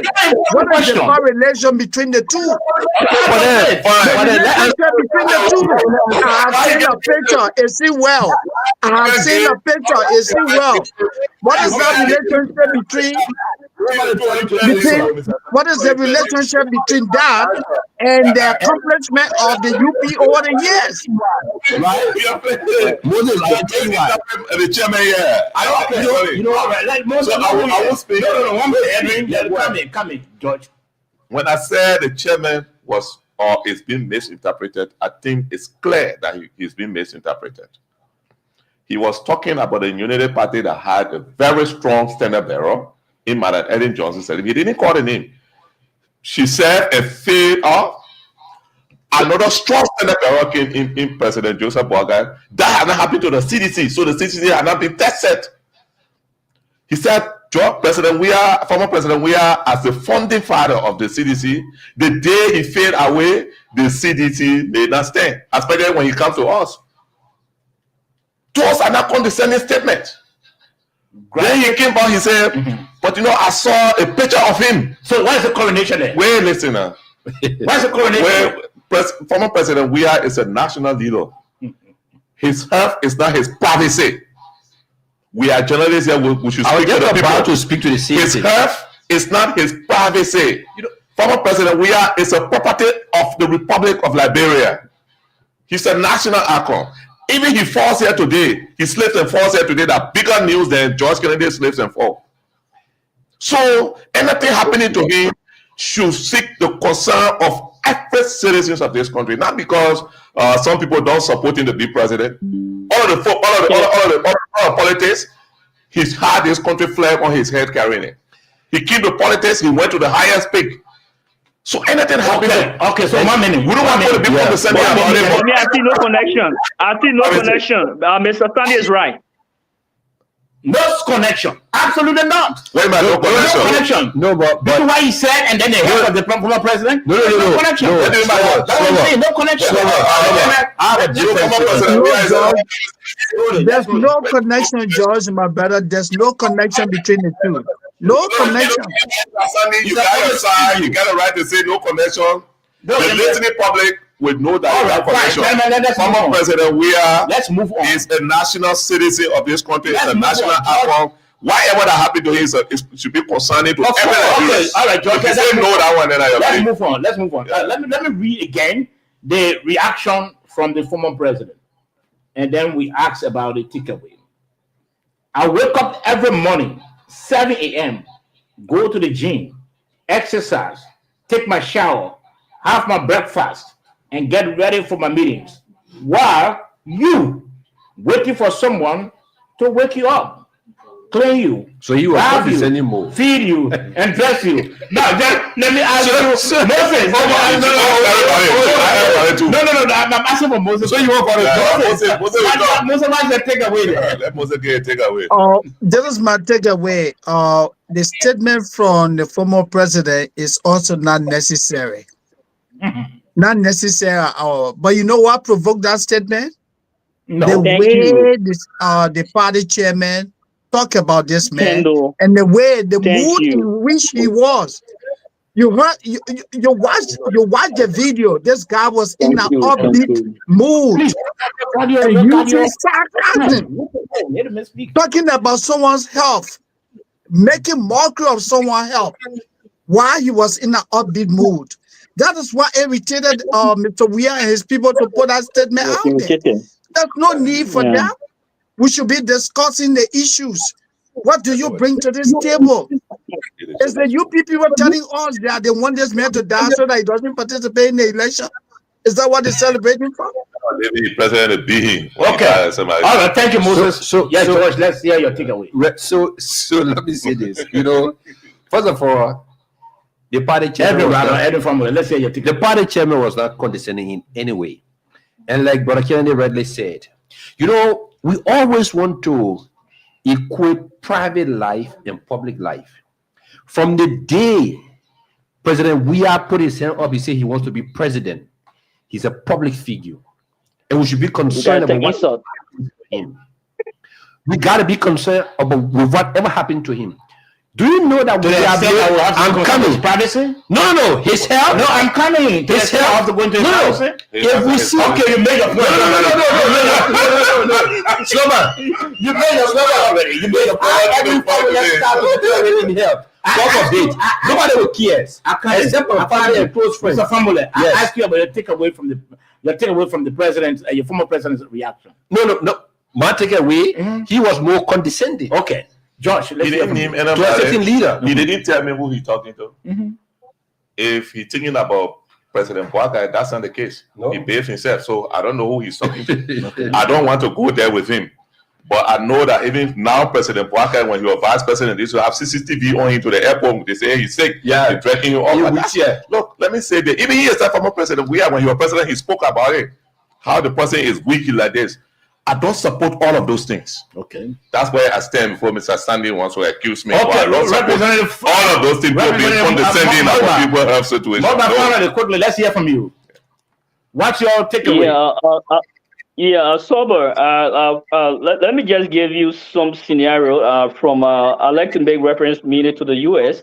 If you remember, I think it was Michelle Obama when they came up with this issue with transgender, right? And she made a statement when rather saying that if you go low, I go high, right? Mhm. So the thing is that as a leader, setting turning point because it was not the thing did not come from Joseph Boakai. Thank you, It Honorable. came Thank you, from it, Honorable. yeah, Thank you, Honorable. it came from someone outside of the party. So as the leader, you take time hard to address. Like if I was the president, the former president, I was not going to go directly to the president Joseph Boakai, although it wasn't like mentioned, but everybody know because even Sedition started posting picture of Joseph Boakai, the makeup and other things, right? So I think as a leader, what you go about doing is to avoid the emotion feeling. Make sure at least to have a balance wherein if someone make a statement against you, you can't just relate to the other person. The information did not come from our president Joseph Boakai. It came from people outside. So going directly to Joseph Boakai, I think it was wrong, and I think we all need to avoid it, right? Because we have to focus on the Liberian people job. Yeah, I think it was wrong. Yeah. So let me state mine before we can go quickly. We got this topic to also. I think what is happening is wrong. And it's just deeply rooted in hatred and vengefulness and all of that, the mischief as well. We have to do away with that. And I thought that when the Secretary General of the Unity Party came out, I thought that would should have just rang a bell to all partisans of the Unity Party not to go forward with that. And like Moses said, the former president reacted the way he reacted because of the provocation. But all that is bad. And I see the reason now why George Bush came in and brought books for us. Because we far from knowing Oh what no, politics. no, no, no. Come here. You say No, no, you say we will not go that far. We're not go that far. I see why George Bush brought books for us. He went right here to Ghana and gave Ghana over $700 million. I see why. Because we many of us, we don't know what politics is. As someone with preaching politics, we should be looking at the substantives, the issues. We got a lot of things to think about. Our economy, our health, everything we need to think about, our education sector. And the rescue government, I can say they're not doing well, they're doing something, but we expect that they'll do more. So with what is on our heads, I thought if we all are partisans of Unity Party, we should be thinking about how we can achieve and deliver on our promises. My disappointment was in the chairman. And he came up with somebody else of the former president. He shouldn't be. You are the chairman. If the Secretary General can come up, they said, let's desist, let's refrain. I saw you, the chairman. You should have come up to say something more of that. Then that was totally unacceptable. And we have to desist from that. Everybody make mistake, man. I've said what I wanted to say. But you said you couldn't say what you just say your own already. But you are Gentlemen, one minute. We have to close up. We got this last discussion quickly. The former speaker for Nanti Kofa is, as we speak, pushing a US 25 million what he calls social safety net fund for vulnerable people. He believes that money can be allotted to help our people with education, to educate our children and also pay rent and all of that. Now, let me hear from you, Moses. Do you think that is justified? Well, look, it sounds plausible. It's justifiable. However,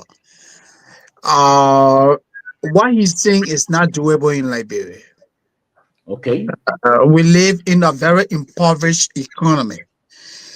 You run a country where you are spending almost 90% of the country's income on recurring expenditure.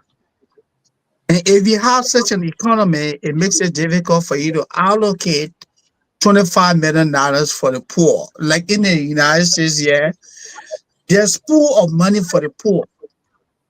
If you cannot afford food, they will give you free food. If you have physical disability, you can work, they will give you money just to keep you living.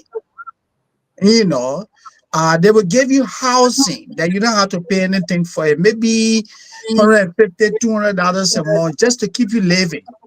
You know, they will do that because they have enough. But in Liberia, take for example, let's the current budget, which is over $800 million. If you are spending over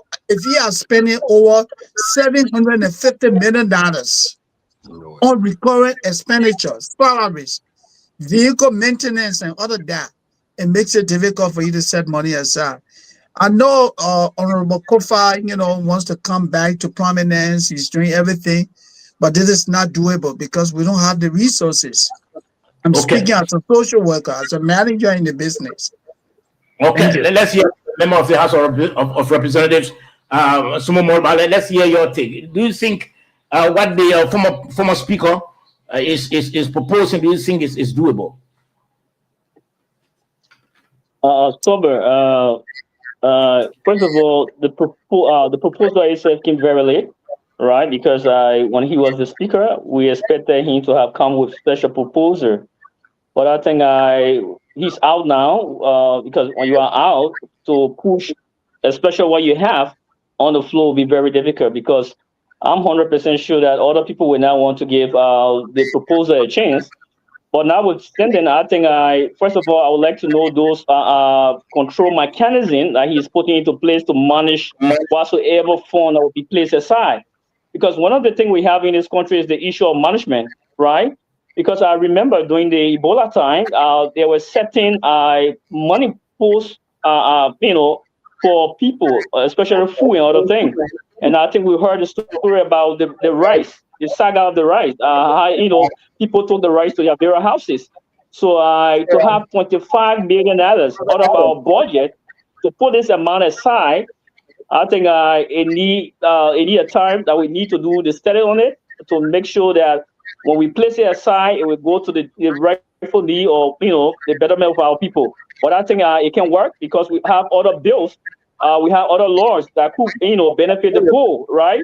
And even the issue of insurance, right? Medicare for single mother, Medicare for the old people, right? There are things that we could relate to where the money will not go directly into people's pockets or somewhere that people can just single-handedly manage it. So there are things that we need to look at, not just the issue of putting $25 million somewhere where few people can just stop on over the night. Yeah. Okay. Edwin? Yes. So first of all, it's a brilliant idea, but the source of the revenue has to be identified first. And like the Honorable rightly said, he was speaker just few months back. I think that was the time that debate should have started, if he actually had the interest of the people at heart. Because I'm coming now. No, what are you insinuating? No, Chief. No, I'm coming. No. It's all politics right now, right? Because few days ago, Senator Dillon was sitting on the same radio and he said that he has proposed that every lawmaker in there should not make more than $5,000. As a speaker, if he had those mentality that our people are suffering out there, let's start from within. Because when Senator Dillon did the math, the hundreds, something of them, they will be saving $4 billion every year. That money could be put in a pool fund where they can manage to take care of these things. And then again, you could also say, look, let's take a keen look at our natural resource sector. We've been exploited. Let's see if we can call these guys to the table, set them there and say, look, our people are suffering. We need maybe $5 million for you, B-Man team, $5 million for this, so we can put it in a resource pool to take care of certain category of our people. Those are negotiations because we give you tax breaks. All right.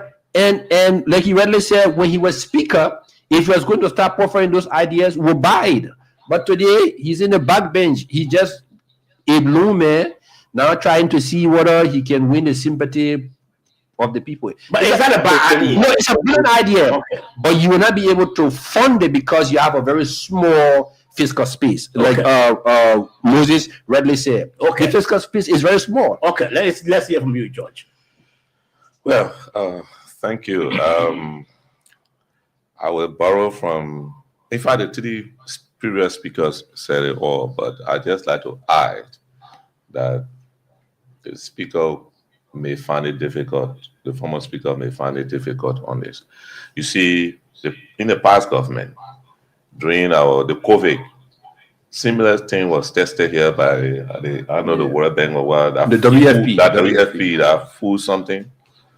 We all saw how it was managed and the quality of food that they gave for people. If it is to go there to do that, you know that definitely will be corrupted in that form and manner. So like the honorable man said, if the idea is there to think about putting it in insurance, medical insurance, and and other things for the vulnerable population, or other safety nets that could help vulnerable people in the society, will be better than cash to go say, put it aside to go and try to reach out. And it is also intended politically. If it passed, it will have the propensity to tie the hands of this government on the political side. It will be difficult to fund it. That's what I'm saying. So it is Very smart. It is. So the guys in the house there supporting the government, they're going to look at it carefully. They're not just going to let it go because it got. And how does it tie the hands of this government? You have to find the money. Where they find the money? If you start, how do you continue it? And because the demand will grow because of the level of poverty in the economy. That's what's going to happen. So as and where you taking the money from? Where you taking the money from? Got some of us behind, looking beyond also to see what his intent may be. So it's a difficult thing that they need to look at it carefully. And the honorable man was very smart to even see if how it's to work, where to place, how it should go.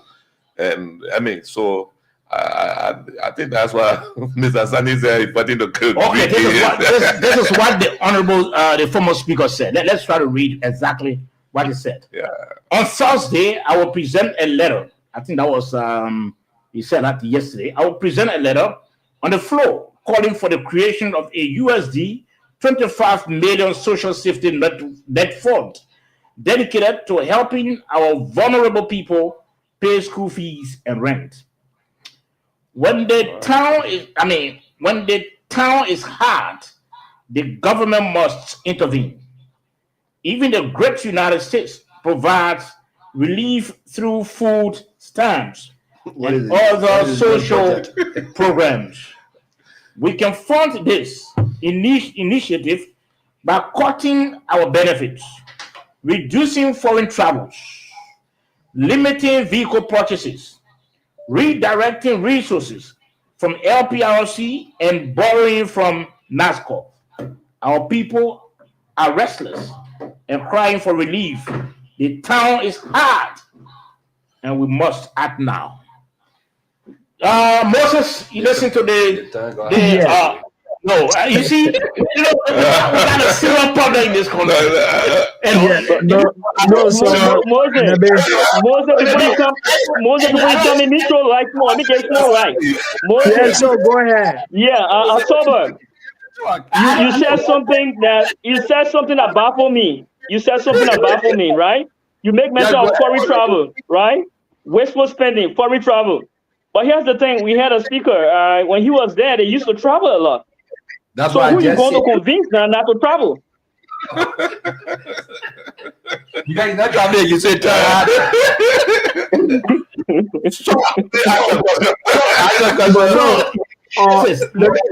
Let me just say something quickly, right? This is how it works in the United States. And if you come here to live in this country, one thing that you want to shy away from is public benefits. Anyone who relies on public benefits, you're going to die in poverty. You will not grow because the laws are very, very rigid. Take, for example, they may tell you, say that a family size of 5, your annual income should not be more than $40,000. So if I'm living in a house, my mortgage is $1,600, and you're telling me that to qualify for food stamp, cash assistance, and all of that, my wife and I, our income should not be more than $40,000. How are we going to pay our bills? That's why you see extreme poverty with African Americans. And this is the challenge that we're going to face in Liberia. How are we going to set that standard, who qualifies, who doesn't qualify. Most of our people are not in what they call formal. They do not have stable incomes. People doing businesses on their own. How do you determine their income? You go to Dredro.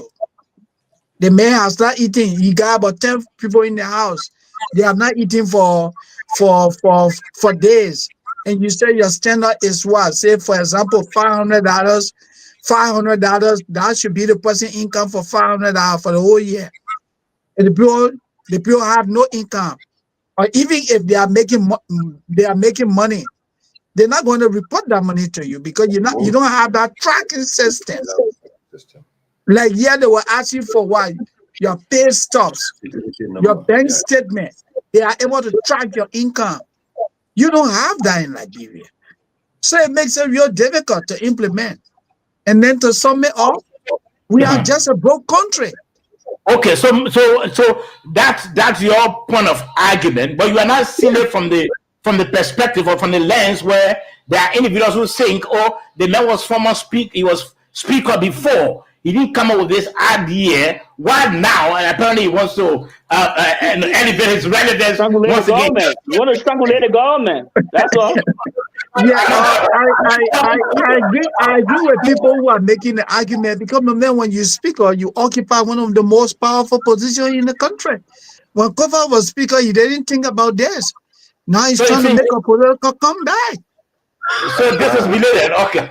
Yes, and real quickly. And Brother Sandy, thank you for actually elevating my point. That's my point, right? Okay. You know, like he rightly said, countries that practice this and he made mention to the United States. There are standard sets. You don't just make law because you want to make law. Because if you say if we make a law today, it means that going forward, we have to be able to maintain that particular standard that we've set today until it gets repealed by another legislation. So we have to be able to properly study, do a demography as to who are the people that we want them to benefit. It's a good idea because you have a lot of disabled people in the street, you get people who are blind or so. So we can set up a social welfare. In fact, we used to have it under the Ministry of Health and Social Welfare. Going the wrong people hand. That money is going the wrong people hand. Now we have removed the social welfare component of it. On agenda. So can we now look at the Ministry agenda where they have the social welfare component and start doing a demographic to identify the people that are actually supposed to benefit from this kind of initiative? Maybe we can say 5 million, 3 million, 2 million. Now the government can squeeze it from somewhere. Okay. But 25 million, that's a lot of money that Okay, yeah, George. But before you come in, George, let me try to announce the numbers quickly. Let the man support my bill first. Let the man support my bill. One minute. Support the bill. 0886 My amendment, let me support it. Again, 0886 050507 or better still 0778 460793. Again, 0778 460793. We give you alternative line 0776 540 987. Again, 0776 540 987. Those are the three numbers. You can call and then you form part of the discussion. Yeah, George. The first issues that is the former speaker going to face is whether this current speaker will be convened to support that document on the floor. Okay. The leadership has to meet to decide as to whether they should post such a document on the floor, because they need to get all the background information before they can put it on the floor, because the individual is coming from to also know the individual's political alignments and how he want to come back. So these things are all political things. Why it's true that it's sounding very good, but in my opinion, I don't think it suffices right now. No. Yeah. Okay. Kennedy, let me just correct that quickly. Kennedy, let me correct that quick. He will have the right to place it on the floor through the clerk. It will come on the floor. But when it come on the floor, there will be a motion that will hijack it to a committee room. When you go into a committee room, trust me, it remains there. Yeah. That way it'll be there forever. Okay, so thank you for that. Thank you. So that's it. It will come outside. For our the decent work, it will come outside. But for the other one, it will be there. You come here wear a green t-shirt on December 6th. I respect that, bro. Thank you. No, I'm not. No, I'm not. Why is it sure that it will come outside? Maybe he's part of the British Academy. 0886 How you? 0886 050507 or better still 0778 460 again 0778 460 or better still 0776 540 987 again 0776 540 987. That's the number to call and you are live. Again 0886 050507 0886 050507 or 0778 460 793. Again 0778 460 793. That's the number to call.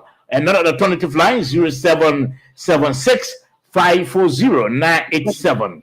Again 0776 540 987. That's the number to call and you are live on the nighttime heat tonight. Again, let me announce the numbers 0886 050507 0886 050507 or better still 0778 460 793 0778 460 793 or better still 0776 540 987 0776 540 987.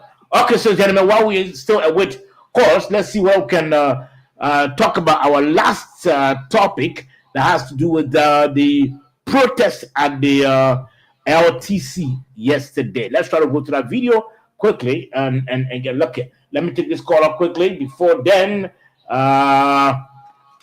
hey, the phone wants to drop. Good evening. Hello. Yes, good evening. Good evening. This is Otello speaking from NT. Let's hear from you quickly. Well, from what the speaker said, it's a good thing, but let's look at the reality.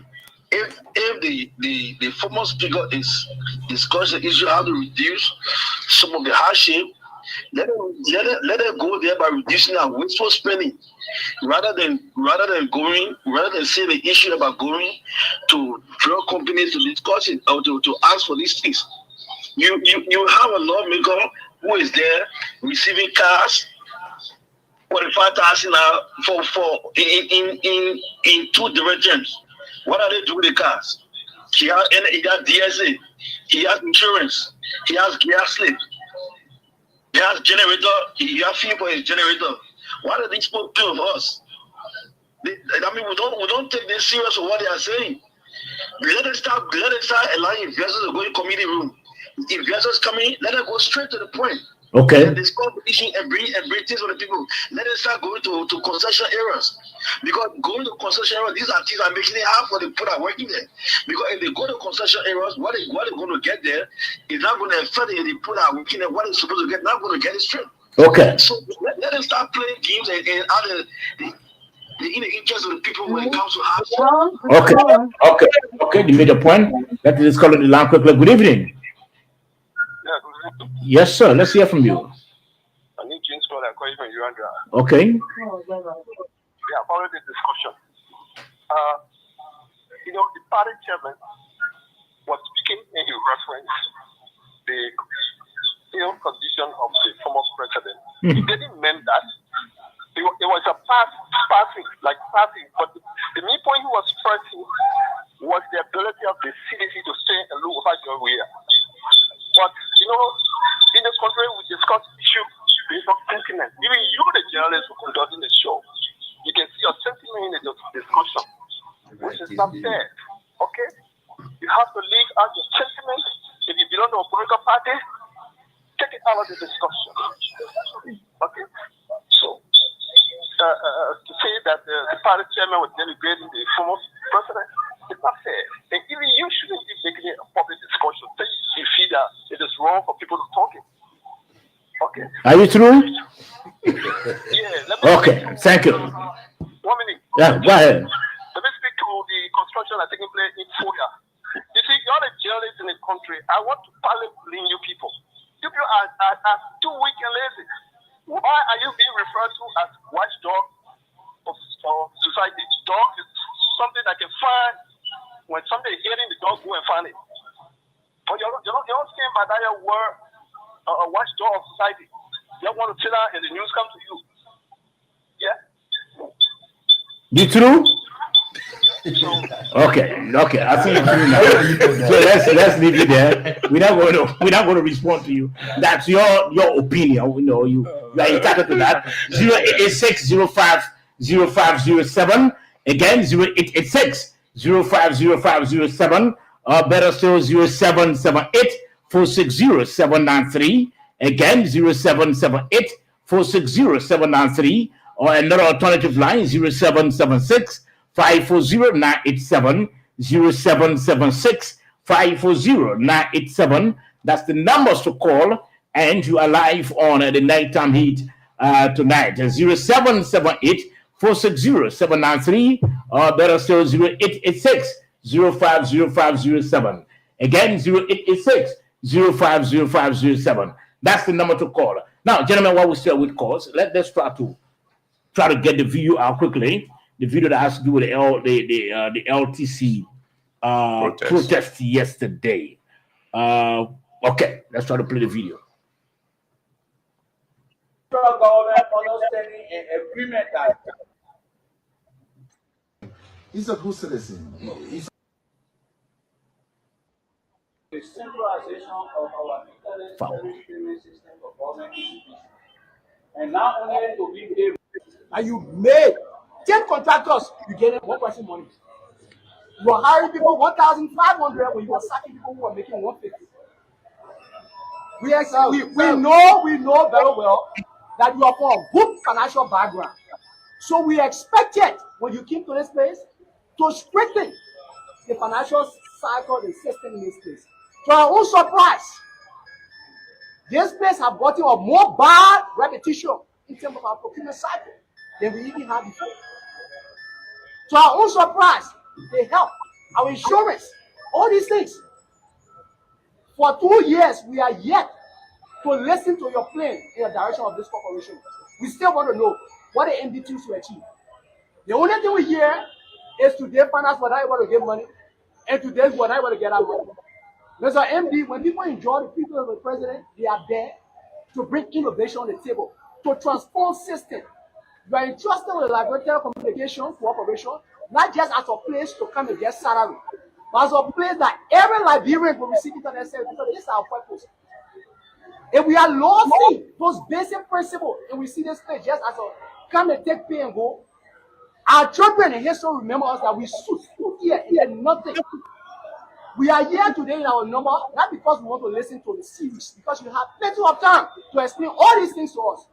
But you saw us to be no one. You felt that you are not even accountable or to us, to even speak to us. When we come to work for this place, it's like a telecommunication. Every Liberian, we are happy to pay or to contribute our own to this institution. You may not see it, Mr. MD. As you can look in the wall, you will see many managing director pictures are there. It just shows that this place is let's go to the MD quickly. Let's go. We will still be here. They reminded the MD before you came to all of Let's hear from the MD briefly quickly, and then we can talk about it. The list made the floor. The MD, okay, from the So. And the from the beginning, let's go for it. When you walk out.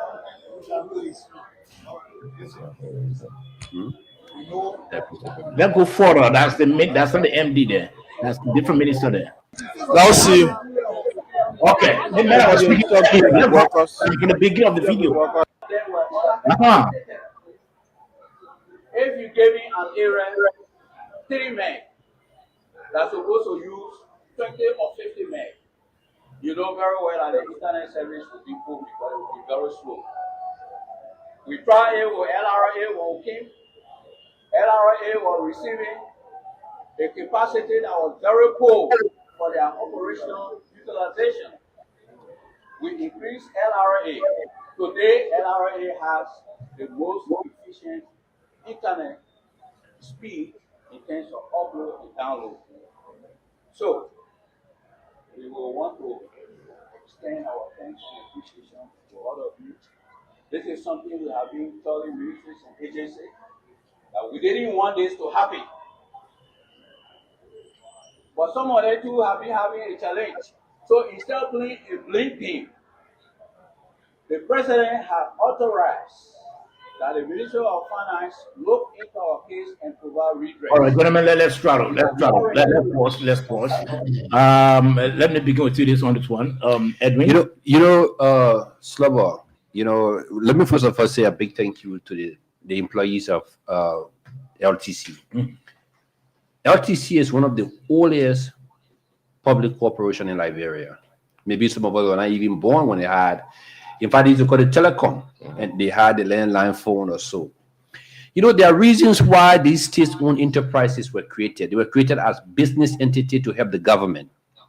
But as we speak, for the past 20 years, I've never heard any of these state-owned enterprises declaring dividend at the end of the year and giving money to the government of Liberia. Management team comes to they will just give excuses. Oh, we're not making money, we're not doing this. Like the young guy said, you are brought here to be innovative, come up with ideas so that we can generate money. But sometimes these things, it goes even beyond the management team. And this is my recommendation to the president.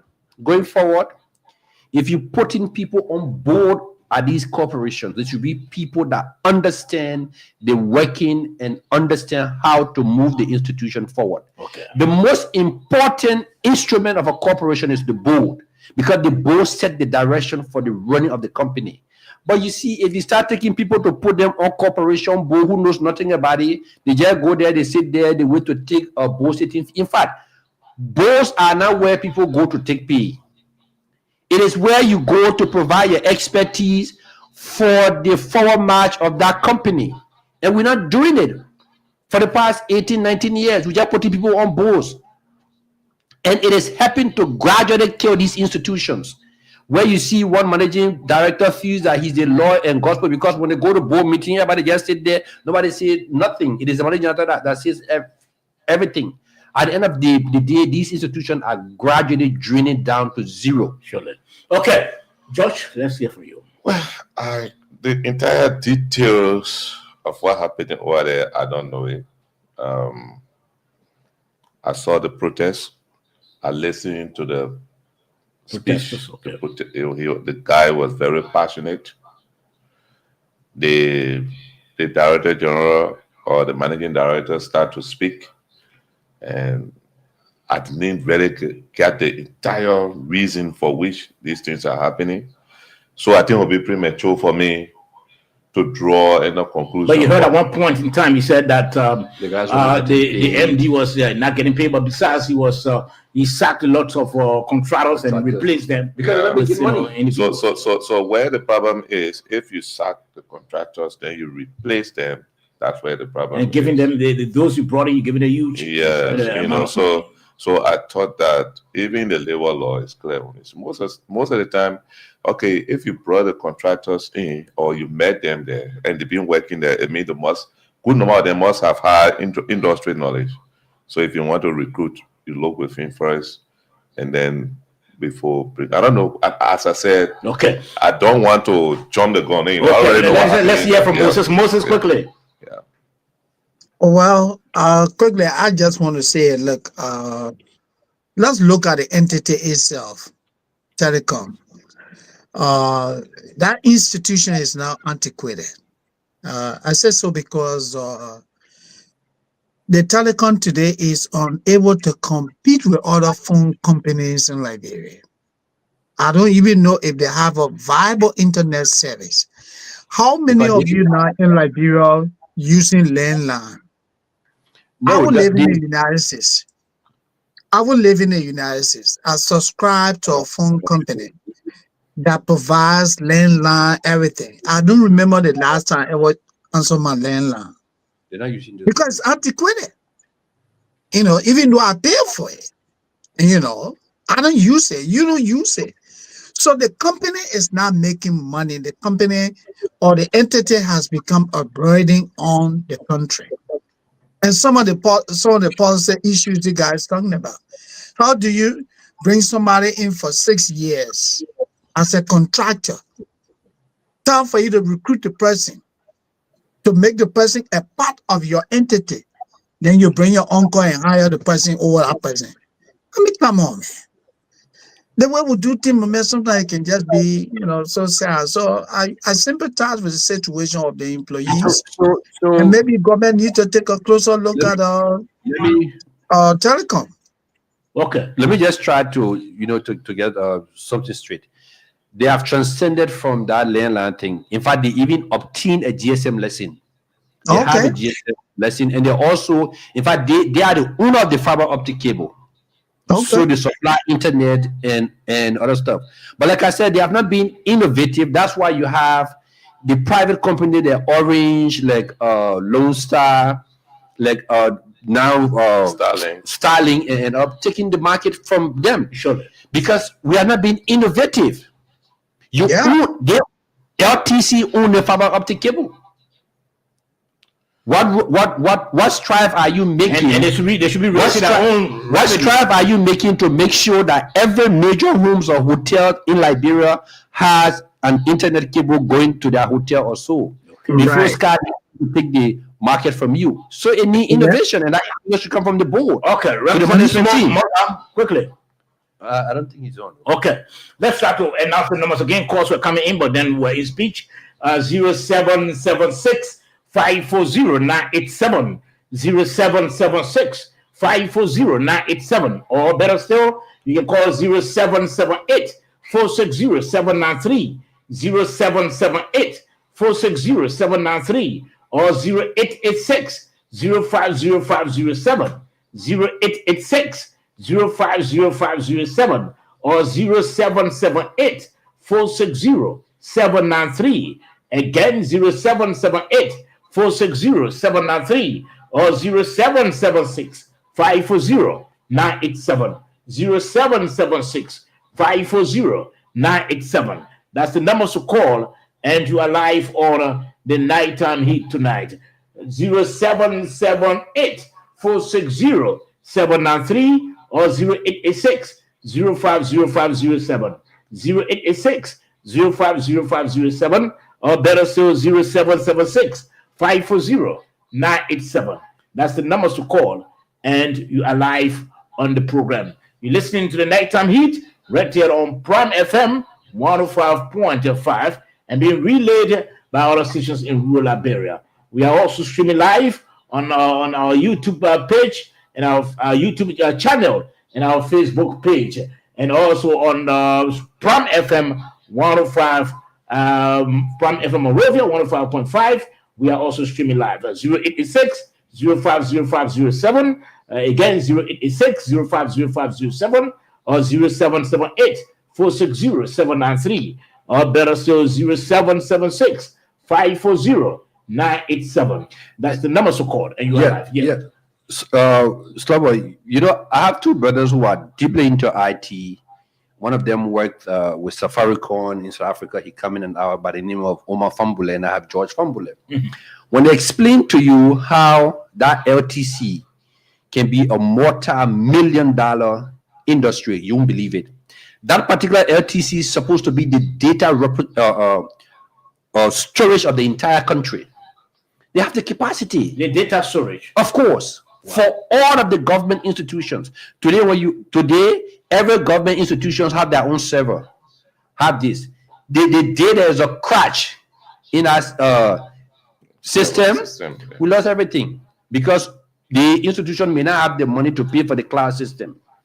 So this is an institution that's supposed to be a multi-million-dollar company, but because we put in people their political interest who doesn't understand it, so it's going down gradually in the dream. How do you think one Israeli guy came from Israel to come here to compete with Lone Star? Because when we started here, it was only Lone Star. Yeah. Before Cellcom came, and the guy flipped it over and sold it for $100 million to Orange. Today, that company is a multi-million-dollar. It's a private company.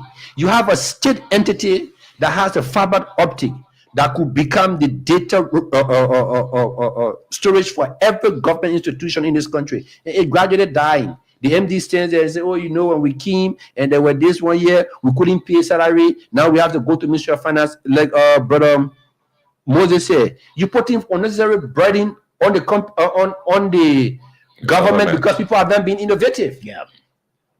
We need to start identifying the requisite people. Look, there are certain places you don't send politicians, you need technocrats. Was it the same entity, Mr. Sabasi Moa? Yeah. The former deputy minister of budget went there. And he had it up to standard. Of course. IT, right? Of course. These places are for IT people.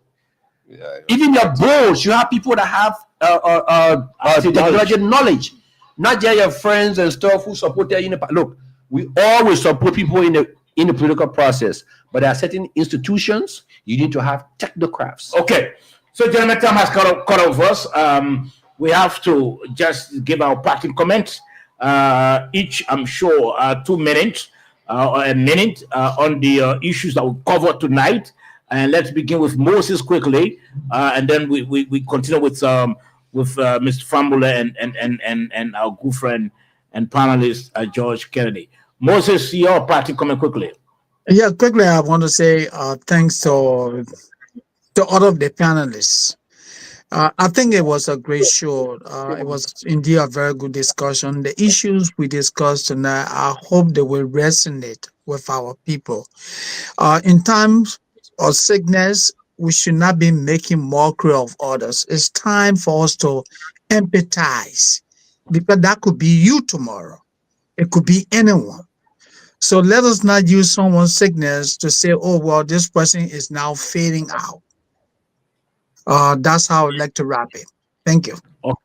Okay, yes. And for me, I was saying, like Moses said, and Slobo also said, I think from 2005, our politics took a nosedive in this country.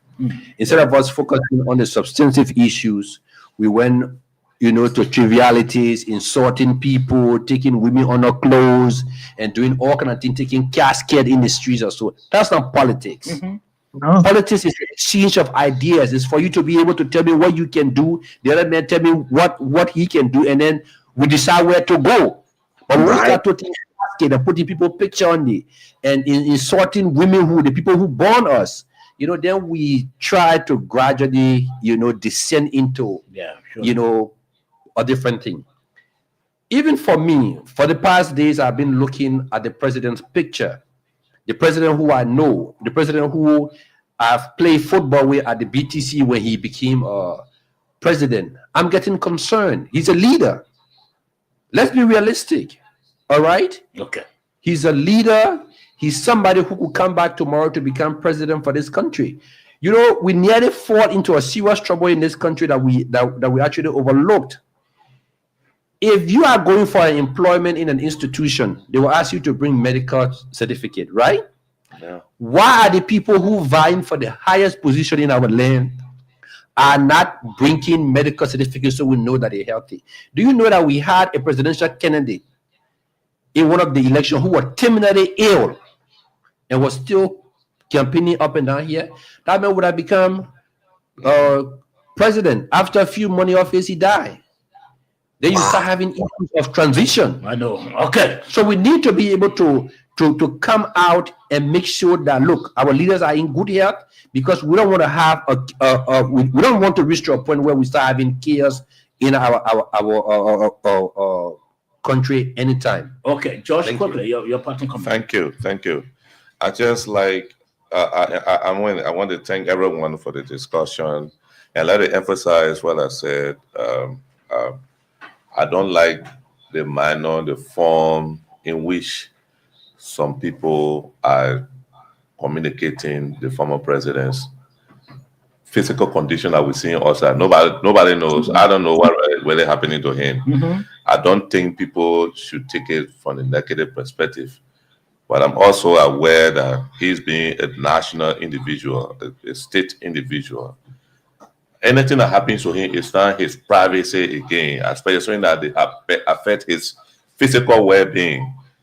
I mean, you and I know from the profession we know that he's a prominent citizen, and anytime anything wrong with definitely the entire country, even outside media people will be concerned. But people should not use it to try to, in our Liberian way, to buy morphine, Yeah, sure. try to bring politics Make into mockery of this. It's not good. Okay. It's not good. We don't support that. No Okay, offense. thank you, Josh. And let me say mine. I think we had a successful show tonight. Let me respond to the caller who called earlier. If you think I'm a politician, well, it's left with you. I know everybody has their own people that they can defend. It left with you. But before being a journalist, I'm a Liberian. What affects our country affects me as well. So if people who are in position are not behaving well, I should tell them this is wrong, because whatever happens tomorrow, if we don't all speak about it and it sparks off into some controversy and dispute, all of us will be affected. So it's better that we all talk about it. But I know maybe you got your own alliance with whoever. You can remain, keep your allowance, your alliance, rather keep it with the president, and you can support them. But I'll always be the professional I can be, and if anything that has to do with my country, I will talk about it so that we all can make a difference, and the country can be better. In fact, we've come to rescue, and of course, we must remain on our path of rescuing our people. And until then, thanks to all of our producers, and thanks to everybody, listeners and viewers. We want to thank you. Join us for the weekend edition of the program. We want to talk about a topic on Friday. Do we know the importance of this social media, or are we abusing the social media?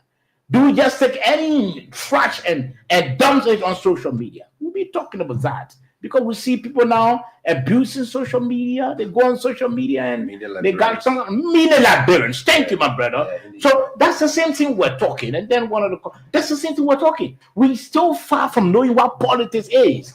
When you're doing politics, you're talking about substantives. You're not talking about somebody's health and somebody's condition, but you look at the issues. Does the person have the ability to improve the country? Those are the things we'll be talking about. So we'll be talking about the social media. That will be part of our discussion. Are we as Liberians abusing the essence of the social media thing here, or are we not? Until then, Sabo George is my name. Have a pleasant night.